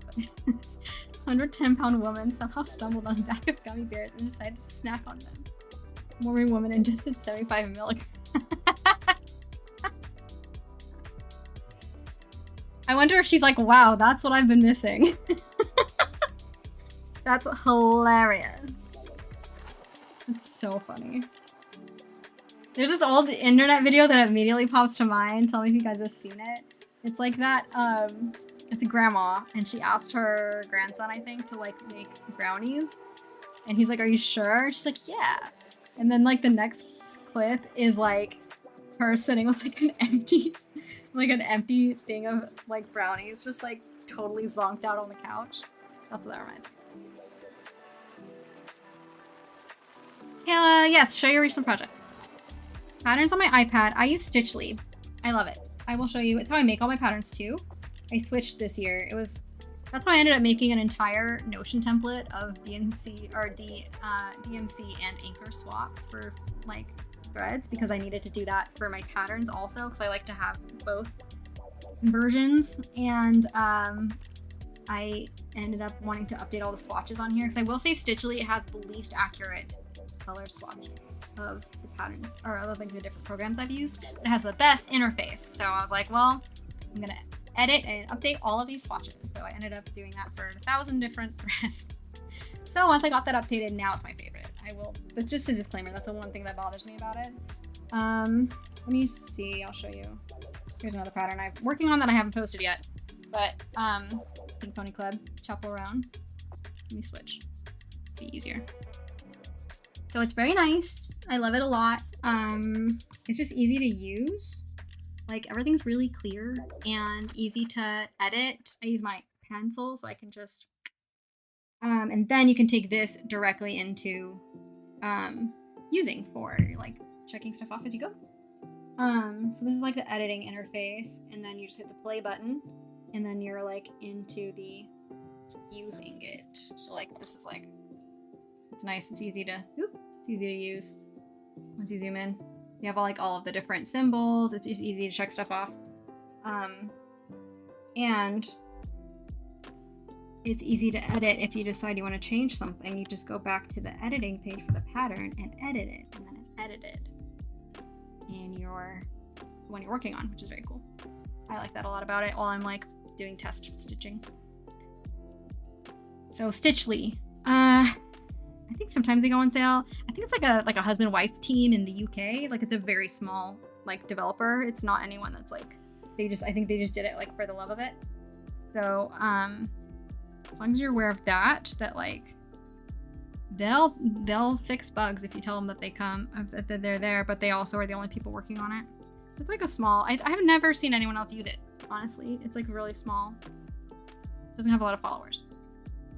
I tried to use my iPad. I had the Android tablet and use Pattern Keeper. Oh yeah, a lot of people use Pattern Keeper, which works great. I just, I prefer Stitchly. When I was converting, when I first started making patterns, I did it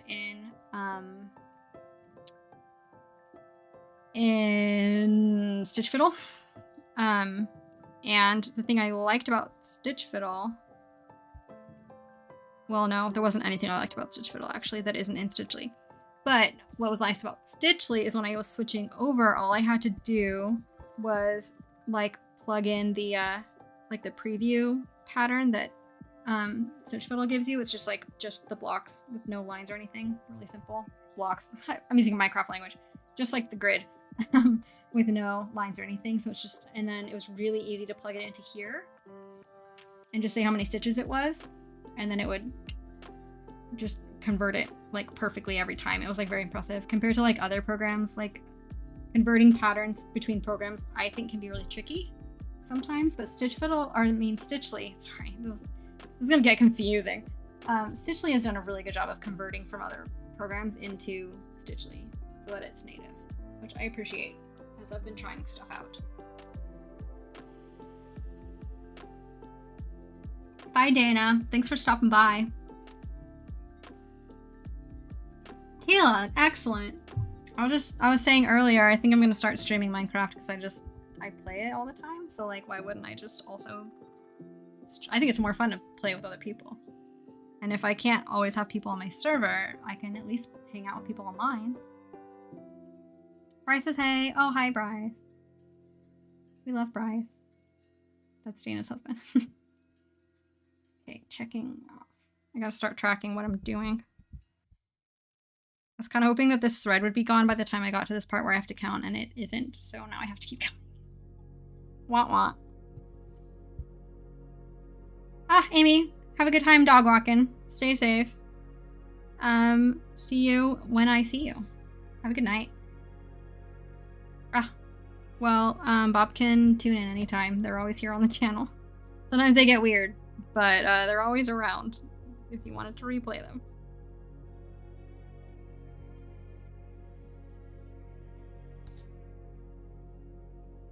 This music is very, like, vibey.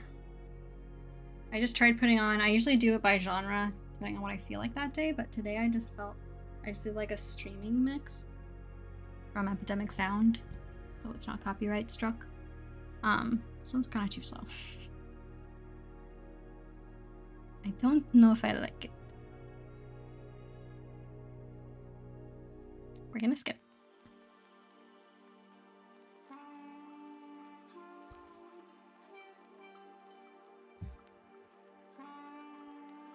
Kayla, that's so fun. My little brother, who's probably still watching, he's just working on other stuff. Daniel, he taught me to play Minecraft during COVID, especially while I was sick in the early part of COVID for a month. I couldn't really get out of bed for a month, so I just really spent all that time learning how to play Minecraft. It's like, at least I can do that. If I'm stuck in bed, I can be exploring a jungle or finding shipwrecks or flying around in Minecraft. And then I never really stopped playing because I just love it so much. I take breaks, but I just think it's such a fun creative thing for like a good creative outlet. Different kind of creativity. Lots of grind. But I do love it. Donica, no, it's not. I had that impression. One, because my brother, who's 12 years younger than me, has been playing it from the beginning. So of course, like when I was like an old teenager, early like young adult, I was like, nah, you know, like you just like you don't want to do the thing that your little brother is doing when you're also a teenager. And there was a while where it was geared more for younger kids. I would say in the early days, I literally just watched a 2.5 hour video today on the history, like total history of Minecraft. So I actually have a lot of it in my head. So I'm going to give you too much information. But yeah, it first started in like 2009ish. So like it was mostly kids playing it then, and like developers who were like it was kind of like sandbox, like everyone was kind of working on it. And it was started by just a single dude. So, you know, it was like kind of like a community project where everyone would help each other with it, and then all the kids would be like playing it. And then people kind of grew out of it, and so Minecraft sales dropped for a little bit. I would say like 2014 to like 2018-ish. 2018 is when Fortnite exploded. So like a lot of the kids who grew out of Minecraft in like the 2014 through 2018-ish era were like then watching all of the young kids playing Fortnite, and then a lot of older adults now kind of all went back to Minecraft for the nostalgia. But then Microsoft bought Minecraft, and so then they've had really, really regular big updates every year. For instance, like when I started playing in 2020, it was on version 14, and now it's on version 21. So like they're always updating stuff, which is kind of fun. Every year you get new stuff. But yeah, since Fortnite really is where all the kids ended up, Minecraft really became something that a lot of adults play. I have found, at least. Like the thing that really made Minecraft was already the most played game in the world. Well, most purchased. It has like, you know, 1 billion sales, like so many. But the thing that really made it popular again for adults was PewDiePie playing it, actually. Like there was always like, you know, people who play together on servers and like make videos about it. Like that always existed. But PewDiePie made it like cool again. And PewDiePie's, you know, he's older than me. He's in his 30s. So he made it because he had played it as a kid, and he's like, let's come back and play it. And his Let's Play became huge.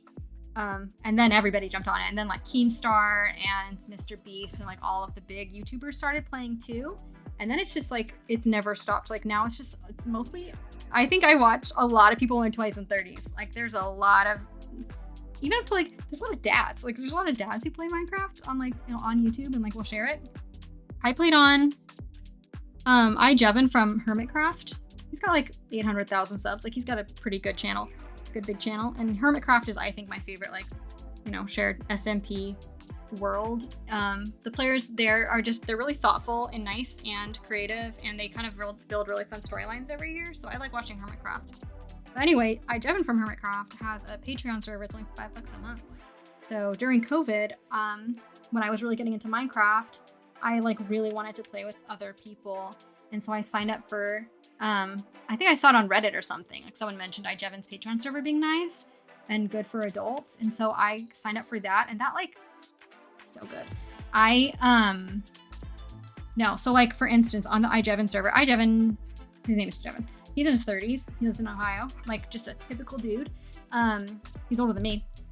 And almost everyone on that server, like I was one of the young ones. Like I was a youngin' compared to most everyone was in their 30s or 40s or 50, up to 60s. We actually had like grandparents on there too, like old dudes who play. People from like all kinds of really interesting jobs. So it was very much like an adult space, and really no one young would stick around. Like it was just better for older people. And I think that there's a lot of spaces like that, like just little, you know, you buy into like the privacy of like a Patreon server or whatever. And then you have like just other adults to play with, which I loved. Like, I can't even tell you how much that meant to me, like, during COVID when we were all kind of stuck at home. Just, like, having adults from, like, all over the world. There's a guy from Puerto Rico, and there's a gal from Newfoundland, and then there are people from, like, the middle of the country. One guy named Lesh who, like, worked on trains, and, like, just really all kinds of people that were so interesting. And we'd all get on voice chat late at night and, like, go caving and build really cool stuff. And all the builds were amazing. It's very creative. Like, when you're dealing with people, I think, who like building more than like combat or whatever. Because like older Minecraft is like a lot more player versus player, like, you know, combat themed. And then as they started to really develop the game more, and they added a lot more different kinds of blocks, now it's a lot more creative, I think, and like very much. There's a lot of people who just get on and like work together to build all the farms, all the auto systems to be able to get all the materials that they want to have, and then they just build like amazing stuff. So I loved it for that reason. Like, we did Halloween and Christmas competitions every year. I built like a massive, like huge gingerbread house one time for like the Christmas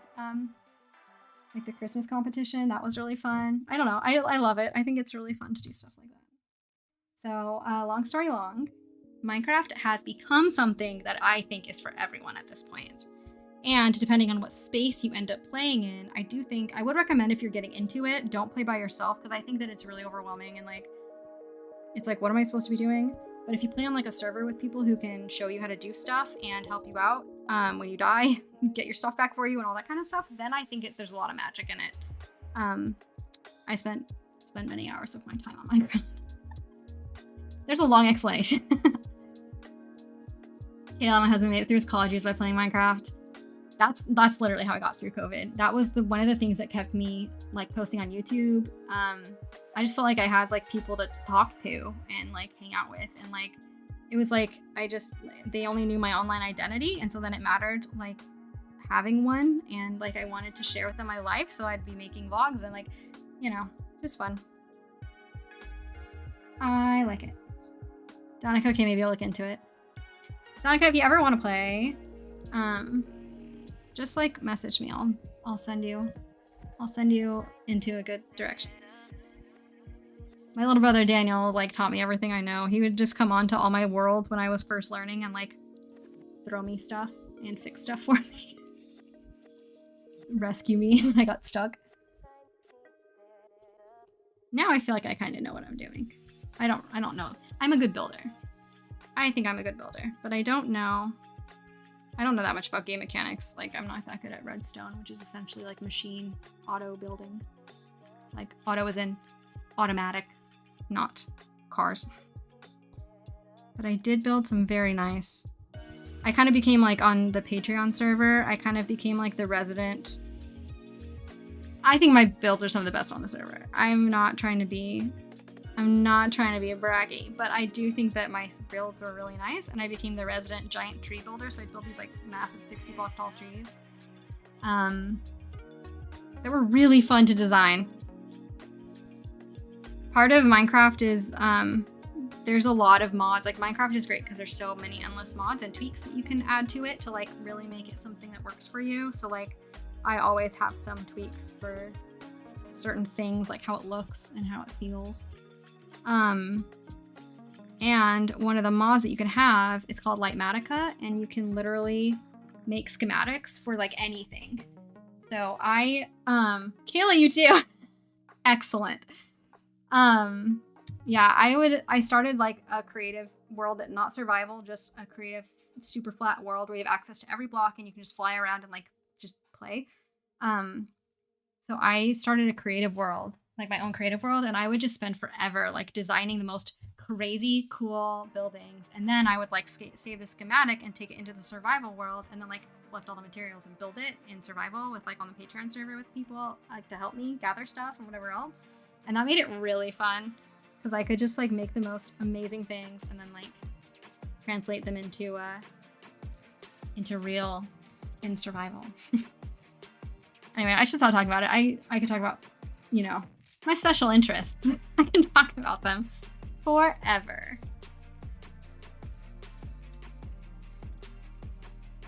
But it was fun. Kayla, I'm glad you remember my gingerbread house. I think that's so fun. I think, did I show it on a stream once? I think I did. I was very proud of it at the time.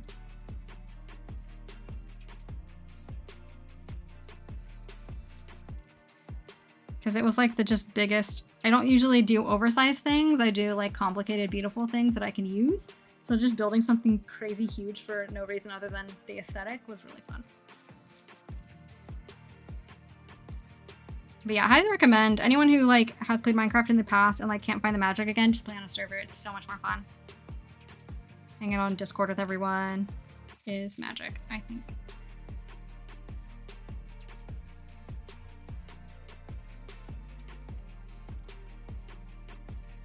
If you want to see my builds, I could probably find them and show you.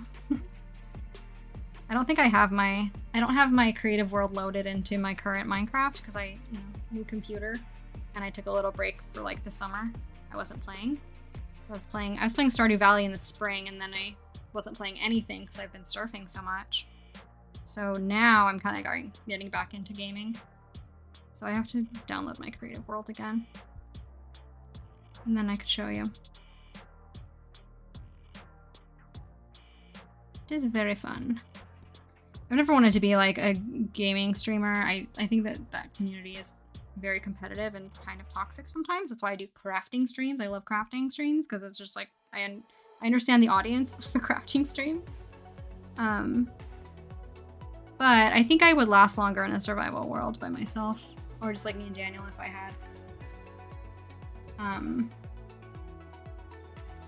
had like a stream going while I was doing it. Oh, yeah, Vlogmas, that's what it was. It's like, I know I showed it, I can't remember where. Yeah, it was Vlogmas for sure. Now I can remember the thumbnail. I think that was 2021 Vlogmas. I'm trying to decide if I want to do Vlogmas this year. Every year I'm like, is it worth it? It's so much work. And it's just like the whole month of December is just like you're grinding. But every year that I've done it, I still look back on and like I love having the videos later. Like I just love, they're so fun and just random, and like I do love having them. And we will be in Arizona with my family, so there's more fun random stuff that always happens when we're all together. So I go back and forth. Inktober's kicked my butt, but that's because I think I feel like making art is not the same as making a like quick YouTube video. Art is a lot more like creative energy.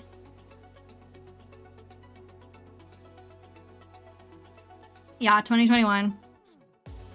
Isn't that so long ago? It's kind of scary. Crazy.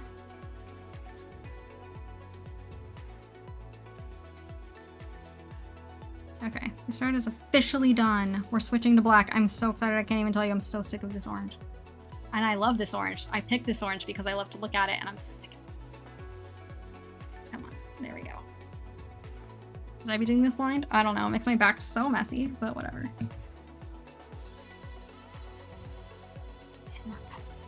Blind also. Okay, here we go, guys. It's time, it's time, it's time. Not orange. I'm so excited. I want to do a cute little cat. This one's already cut. Yes. 3 strings? Yes. Excellent. Already. I keep saying, I think this pattern's super cute, and it'll look super cute on someone's wall, but I really love a more complicated pattern. I made this one specifically because my other Hocus Pocus patterns for the month of October last year is when I made these. They were more like complicated. One of them is like mostly backstitching, and there's another one. Shoot, where am I? Oh, there's. And then there's another one that's like a lot of backstitching, but very, very small, but like more realistic looking. So I was like, I wanted one that was just like cute, simple art. It's not my style, so I'm not enjoying stitching. I shouldn't complain so much about like something I literally did to myself. Jackie, hello. Jackie was going to be here last week, and then I'm so glad that she didn't show up because it was so weird. So that was good timing on your part.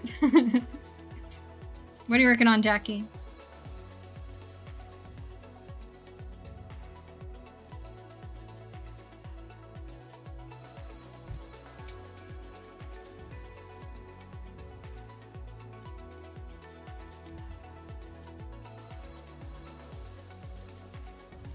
A sock? You're doing a sock? Still?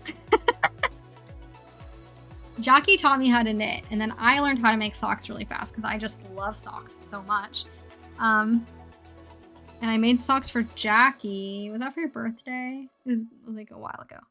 And then I had the measurements for her feet based on what I did, but then she's a much looser stitcher than me. So then she had to redo all the measurements for herself. So it was kind of a journey getting to the moment of like actually making a sock, I feel like. It wasn't like the easiest. Donica always talks about how she will never probably do socks because they seem so complicated, but maybe we'll convince her.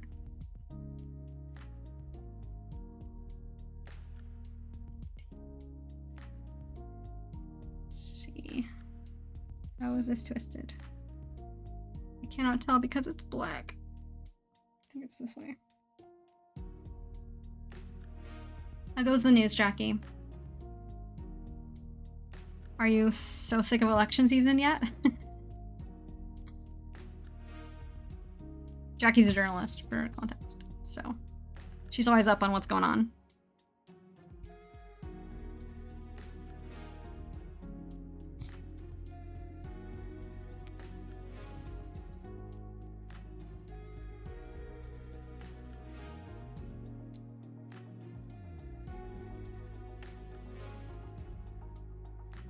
Let's see. I went home like one day a week. I'm so tired. Or I'm not so tired. I was reading your words as I said that. I'm so sorry. That's not the funniest. I hope everything is not hectic after November 5th so that you can rest. Oh, shoot. I forgot. Okay. Oof. I thought I stitched the wrong thing, but we're good. I don't have to backtrack. Okay, I have to actually pay attention to this a little bit because I have like the inner part of the ears to do. Yarn Festival. Is that the same one that's in upstate New York every year? That one seems so fun. I wish I could have gone last year. But we are already headed south. So fun. Do you remember all the drama with that one last year? There was like some crazy drama with that festival because there was like this whole like not the official festival, but like a pre-show thing done by someone else. And it was a disaster. It was raining the whole weekend, and so everyone got their wares ruined because it's yarn. And there wasn't enough space for all the vendors who they had show up, and there was no handicap accessibility at all. And like, this is really bad. No one made any money and everyone was so upset. I remember seeing all of the like YouTube like yarn not yarn crafty people, like the people who would keep up on that stuff, all made videos of it at the time. I think the official one is probably run a lot better than that little one was, but it was like all the same people in the same location on the same weekend, so super funny. Yes, I think so too. I wanted it to be like the most classic Halloween colors you've ever seen. Kayla, have a good night. I'm so glad you could join too. We're here every week. Oh, just to note, I might be switching to an art crafty specific channel. So if I am, I linked it in the description. So subscribe to that one if you want to be notified about live streams, because I think I'm going to move it over there so that YouTube isn't so confused about what my channel is.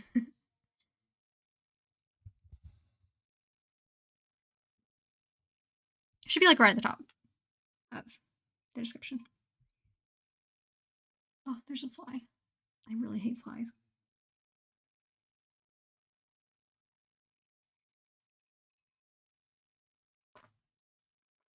Vincent's talking on the phone to someone in French.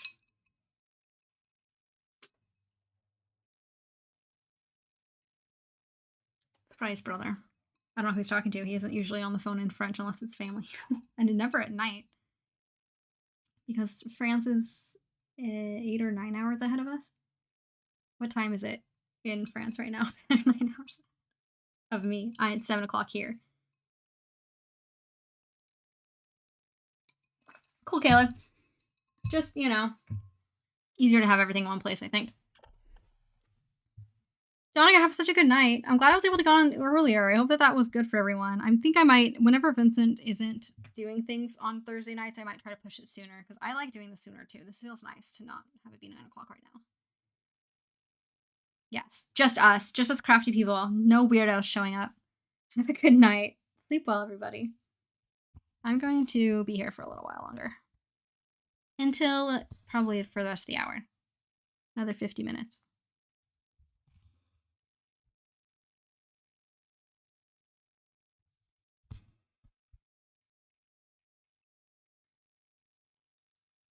And then I will stream Minecraft. Because I'm going to play Minecraft anyway. I might as well stream it. Today I think will be a test run. I just want to see how my computer handles it and like what it would be like. Because obviously if we can't do it in the van, then there's no point. But I just need to like do a good test run. See what it ends up looking like. So I'm excited about it. I think it'll be fun. Streaming Minecraft is so chill because like there's always stuff that's happening in the game, so you don't have to think too much. You just play.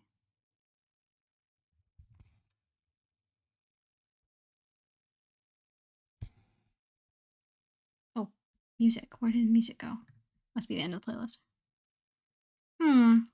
Let's see. Maybe there's a different indie gaming.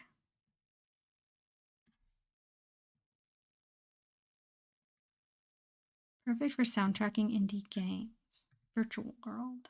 Perfect blend of tracks to soundtrack your adventures. Adventure-filled open world journey. Music for exploration of unknown worlds and continents. Fun. Retro arcade. Action gaming. Let's try indie gaming. How does this one sound?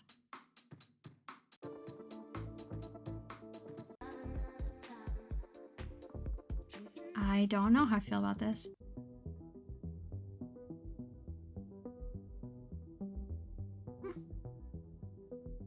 Nah, I don't like it. I don't like it, guys. I'm going back to... Just gonna restart this playlist, sorry. First like 20 minutes, no one heard anyway, because I started streaming later, so it's fine.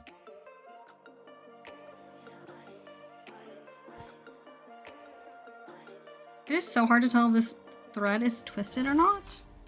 Sheesh. So tricky. Tricky.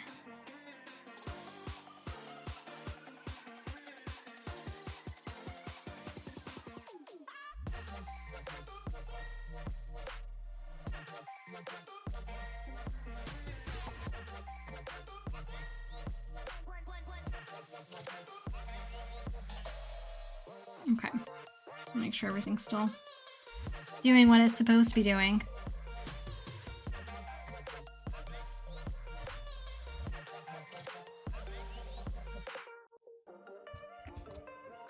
Oh no! I did this wrong. Pull back out quick. Oh no! I hate when that happens. I pulled up the end of a string with it. Fixed. Wah wah. Let's see.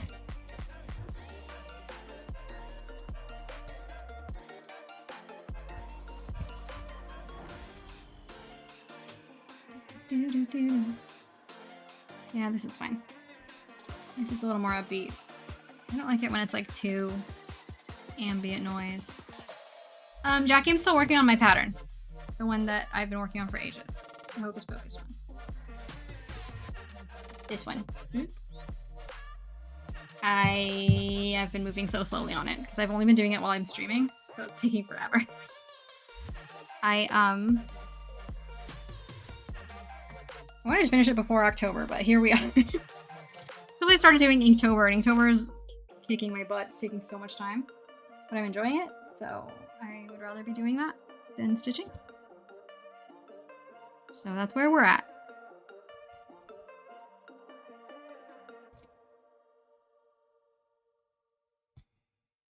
It's cute, right? I think it'll look good on a wall. I just think I don't like stitching it. It's not fun to stitch because it's just so simple.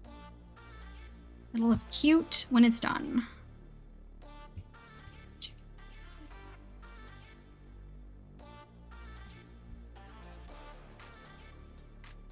Just gonna do the area around the ear and then I'll keep going because I feel like I'm gonna forget and accidentally fill it in if I don't. So that's what we're gonna do. I have to think in crafting while streaming. I don't have to pay too much attention. Gotta be strategic.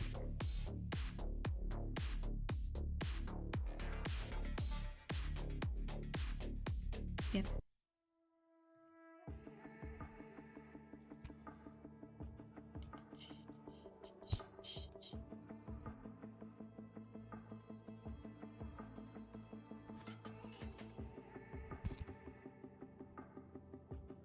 And I'm trying to keep my black untwisted because I don't want a whole bunch of white to show through. That's annoying. Let's see. 1, 2, 3, 3.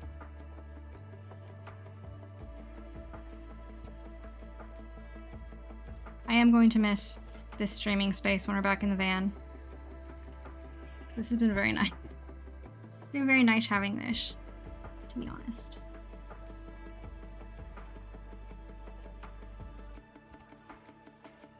I feel like it's just more comfy. I have an actual desk chair and more space.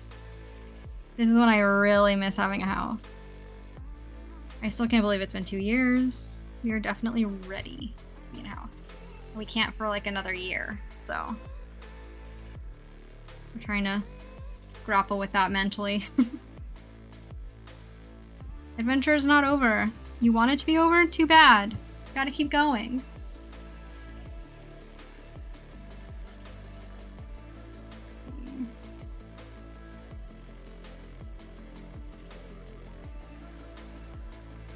Back and hang with us again. I know, Jackie.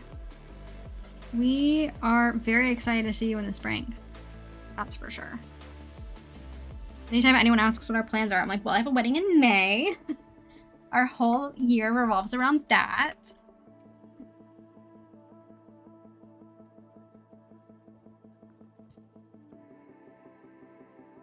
Because it does. I'm excited. It'll be fun.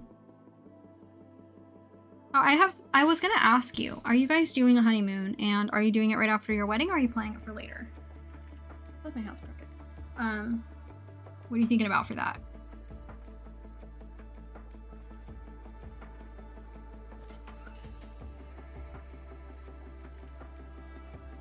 I'm growing my hair out specifically for your wedding, so you're welcome. Just kidding. I'm growing it out anyway, but I'm like, wow, good timing. I'll look way cuter in wedding pictures.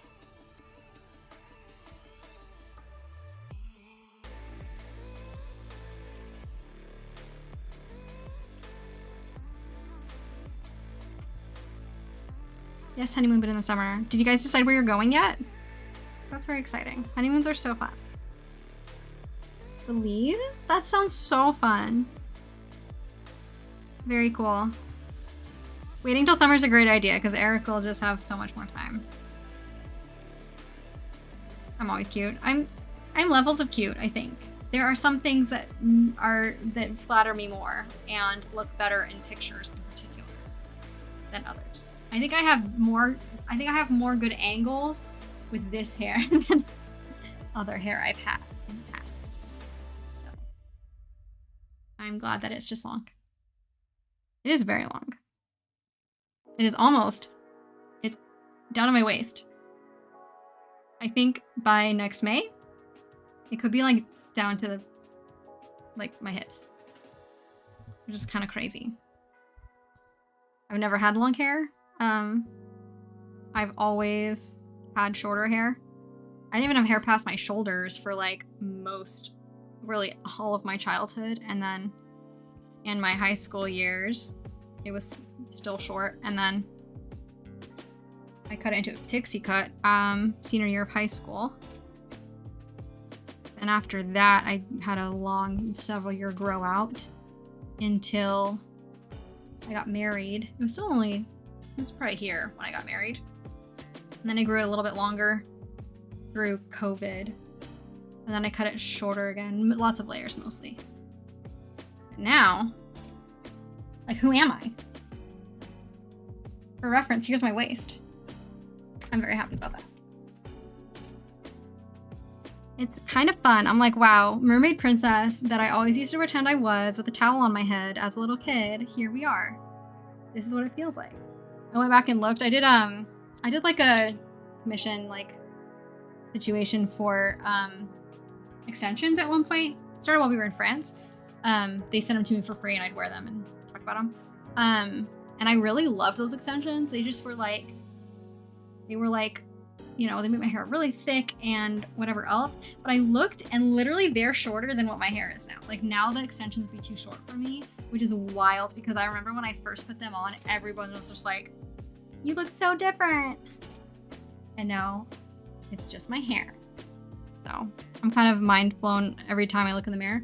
You know what I think it is too, is that I don't look in the mirror that much because I don't have a big mirror in the van. So unless I'm like in a public bathroom or something, I don't really look in a mirror. And in a public bathroom, I'm not like standing there staring at myself. So I just don't see myself very frequently anymore these days. Yeah, Pixie Twilight pics, man. Those are something. It was right after those pics that I dyed it all platinum blonde. And then I had a platinum blonde pixie for a while.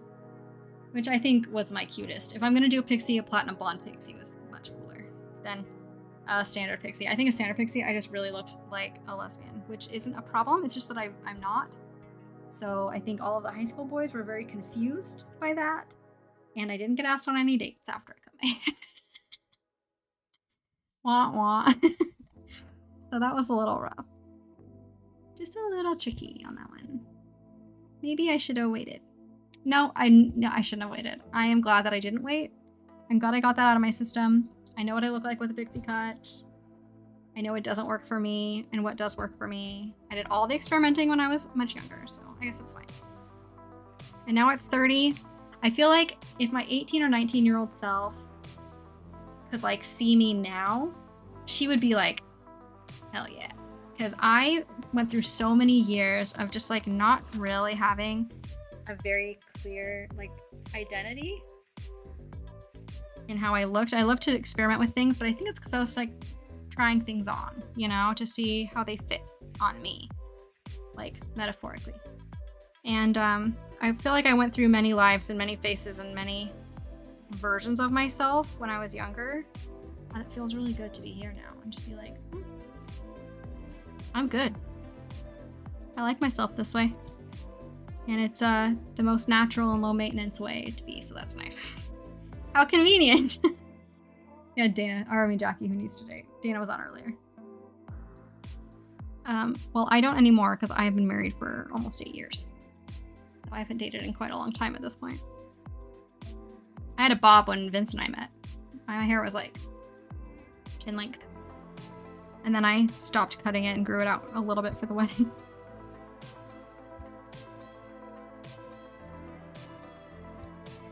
But I never knew. I always thought that my hair was thinner.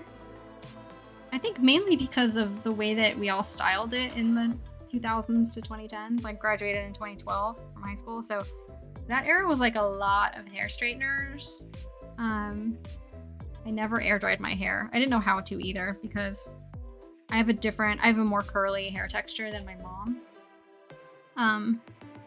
But otherwise it's pretty similar in how it looks, but her hair's a lot thinner than mine. And so is my little sister's, and so I thought my hair was thinner too until I actually grew it out to where it was long enough and all filled in, and like it turns out I do not have thin hair. I have borderline thick hair. My hairdresser sister is always like, you have a lot of hair. I'm like, really? Thank you. I always thought I didn't. And then I learned about how to deal with my natural texture, and that like totally transformed everything.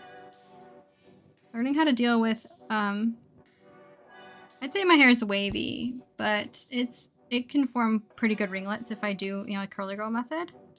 I haven't lately because there's no point, but like this is my natural, just my straight out of the shower, slept on texture. But I think that helped a lot too, is just leaving it wavy. It looks a lot fuller than it ever did when I was straightening it and like blow drying it every day in high school. Of course it wasn't gonna look good. Of course when it's shorter and all it was gonna be better. So I could put all the products in it and like smoosh it up different ways when it was shorter. But all I needed to do was just leave it alone. I feel like there's a metaphor in there somewhere about life and simplicity or something. Who knows?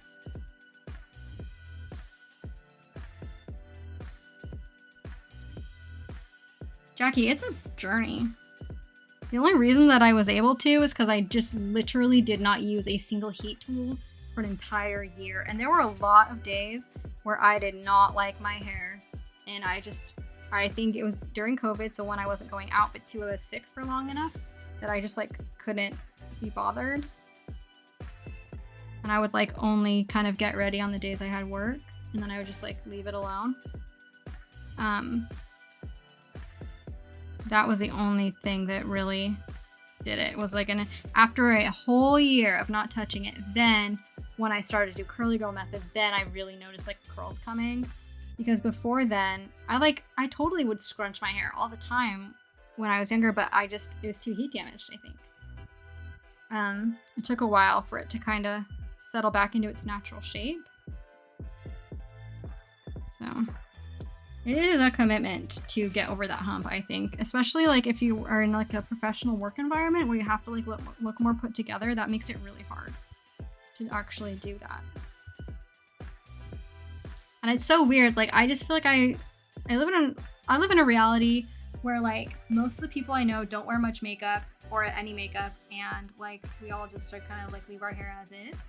Like we're all pretty natural and simple. I think we're just like young millennials who were trained by.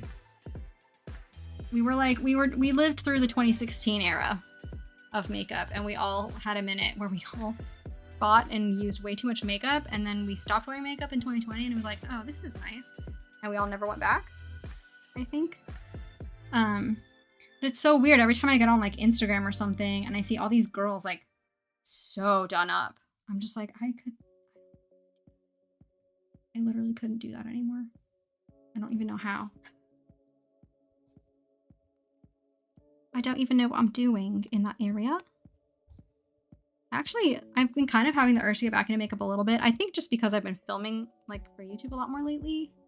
And it does make a difference, like having a little bit more definition, mostly on my eyes, just because I wear glasses. So I'm already, you know, a whole layer removed, and adding a little bit of color, not color, but like mascara and stuff does help with that. It does make a difference. So I've been trying to do a little bit more. But I think I have a lot more makeup in our storage unit. I just haven't used it. Like I haven't missed it. And I didn't bring it. So I just don't have a lot either. I only have things I love, which I think is a sign of growth because I don't buy things all willy-nilly anymore these days. I'm proud of myself for that. I have concealer that I love. I have one concealer that I love, a couple more that I don't love as much, but are like different shades. And then I have Rare Beauty, their liquid blush. Love it so much. I love that blush in a tube. And then I have NYX. They have like these they're like eyeliners, but they're shaped like a triangle, like the literal like the eyeliner pencil. It's twist up and it's shaped like this, so it has like a really nice point on it. And then on the other end it has a really cool brush, and it just is like amazing for like a smoked out kind of a look. So I have those in like 4 different colors, which are really fun to use, I think. And that's like what I use for like color on my eyes, is just those. And that's like literally what I put on. Oh, and eyebrows. I have like ColourPop brow gel I really like. But it's just those 4 things that I do with like a mascara. And that's about it for me generally these days. But I feel like I'd like to do more. I like to do more like eyeliner and like eyeshadow and stuff. Like eyeliner's really fun. I'd like to do more of that, but I don't have a lot right now besides those colored ones. And I don't want to go buy more because I need to go check our storage unit first. So I'm trying to hold off. And I have the urge. After a very long time, I have the urge to buy makeup. I'm trying to hold off. Yeah, Jackie, I feel like that's pretty standard for me too. I don't do a whole, like I don't do skin stuff. I feel like my skin texture is a lot happier if I just am not putting anything on my skin besides like a moisturizer, you know, sunscreen combo. So I just do concealer like under eyes and then like spot conceal if I need it. And I just like leave that. That's like the most I've done lately with that and like some mascara. It's all I've done for a long time. I did start wearing, I think I'm wearing some today. A little bit. I started wearing the Rare Beauty blush. If I do concealer, I do blush now because I'm just so pale. Like blush I feel like really makes me look more vibrant and alive. So I just started doing that this year, but most days I don't do anything at all because I cannot be bothered. And also my skin is so much happier if I'm not doing anything. So that's the real struggle here is worse skin, makeup fun, or happy skin that never needs anything and no makeup because it's happy because it's not having stuff on it.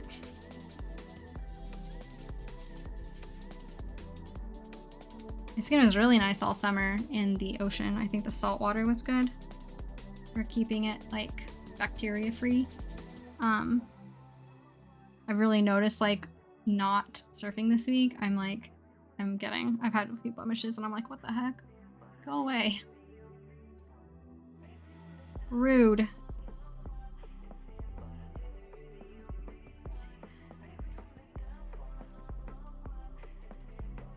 Okay, this is cute. This is fun. I love this little cat.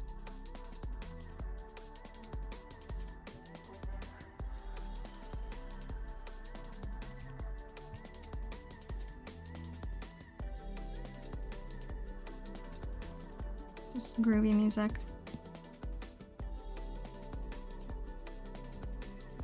I don't like music when I notice it too much. I want it to just run in the background and me to not notice it. If I notice it too much, I'm like, not a vibe. For me personally, because I'm talking while I do stuff. I think after this, I'm gonna stream Minecraft on my gaming channel. I've never done anything on that channel and it sounds fun. Jackie, have a good night. It's late over there. Yeah, I mean, I'm here every week. And we need to catch up on Secret Lives of Mormon Wives still too. So maybe we can do like a crafting watching sesh soon.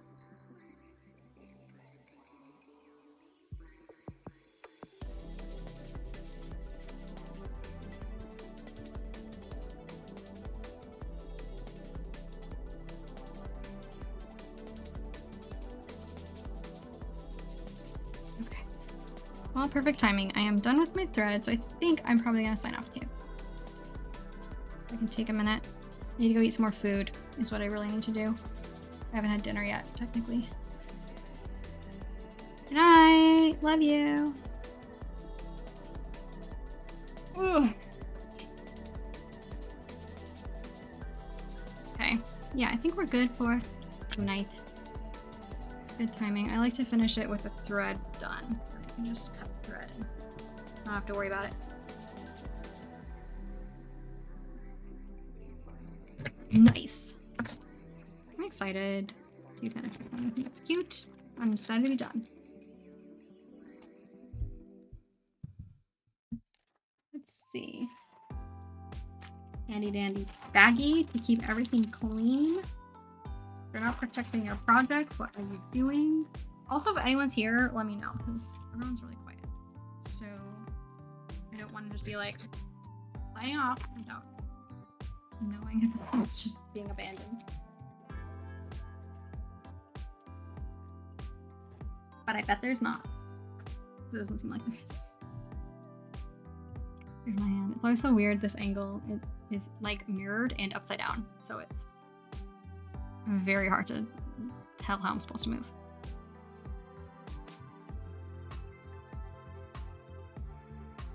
Okay, I am going to sign off here.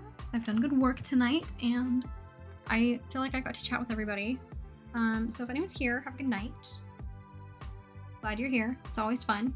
I will be on next week. Don't forget to check the link in the description for my new Emmeline Makes Art channel that will just make things easier. So YouTube's not quite so confused about what this channel is with all the different things that's on it.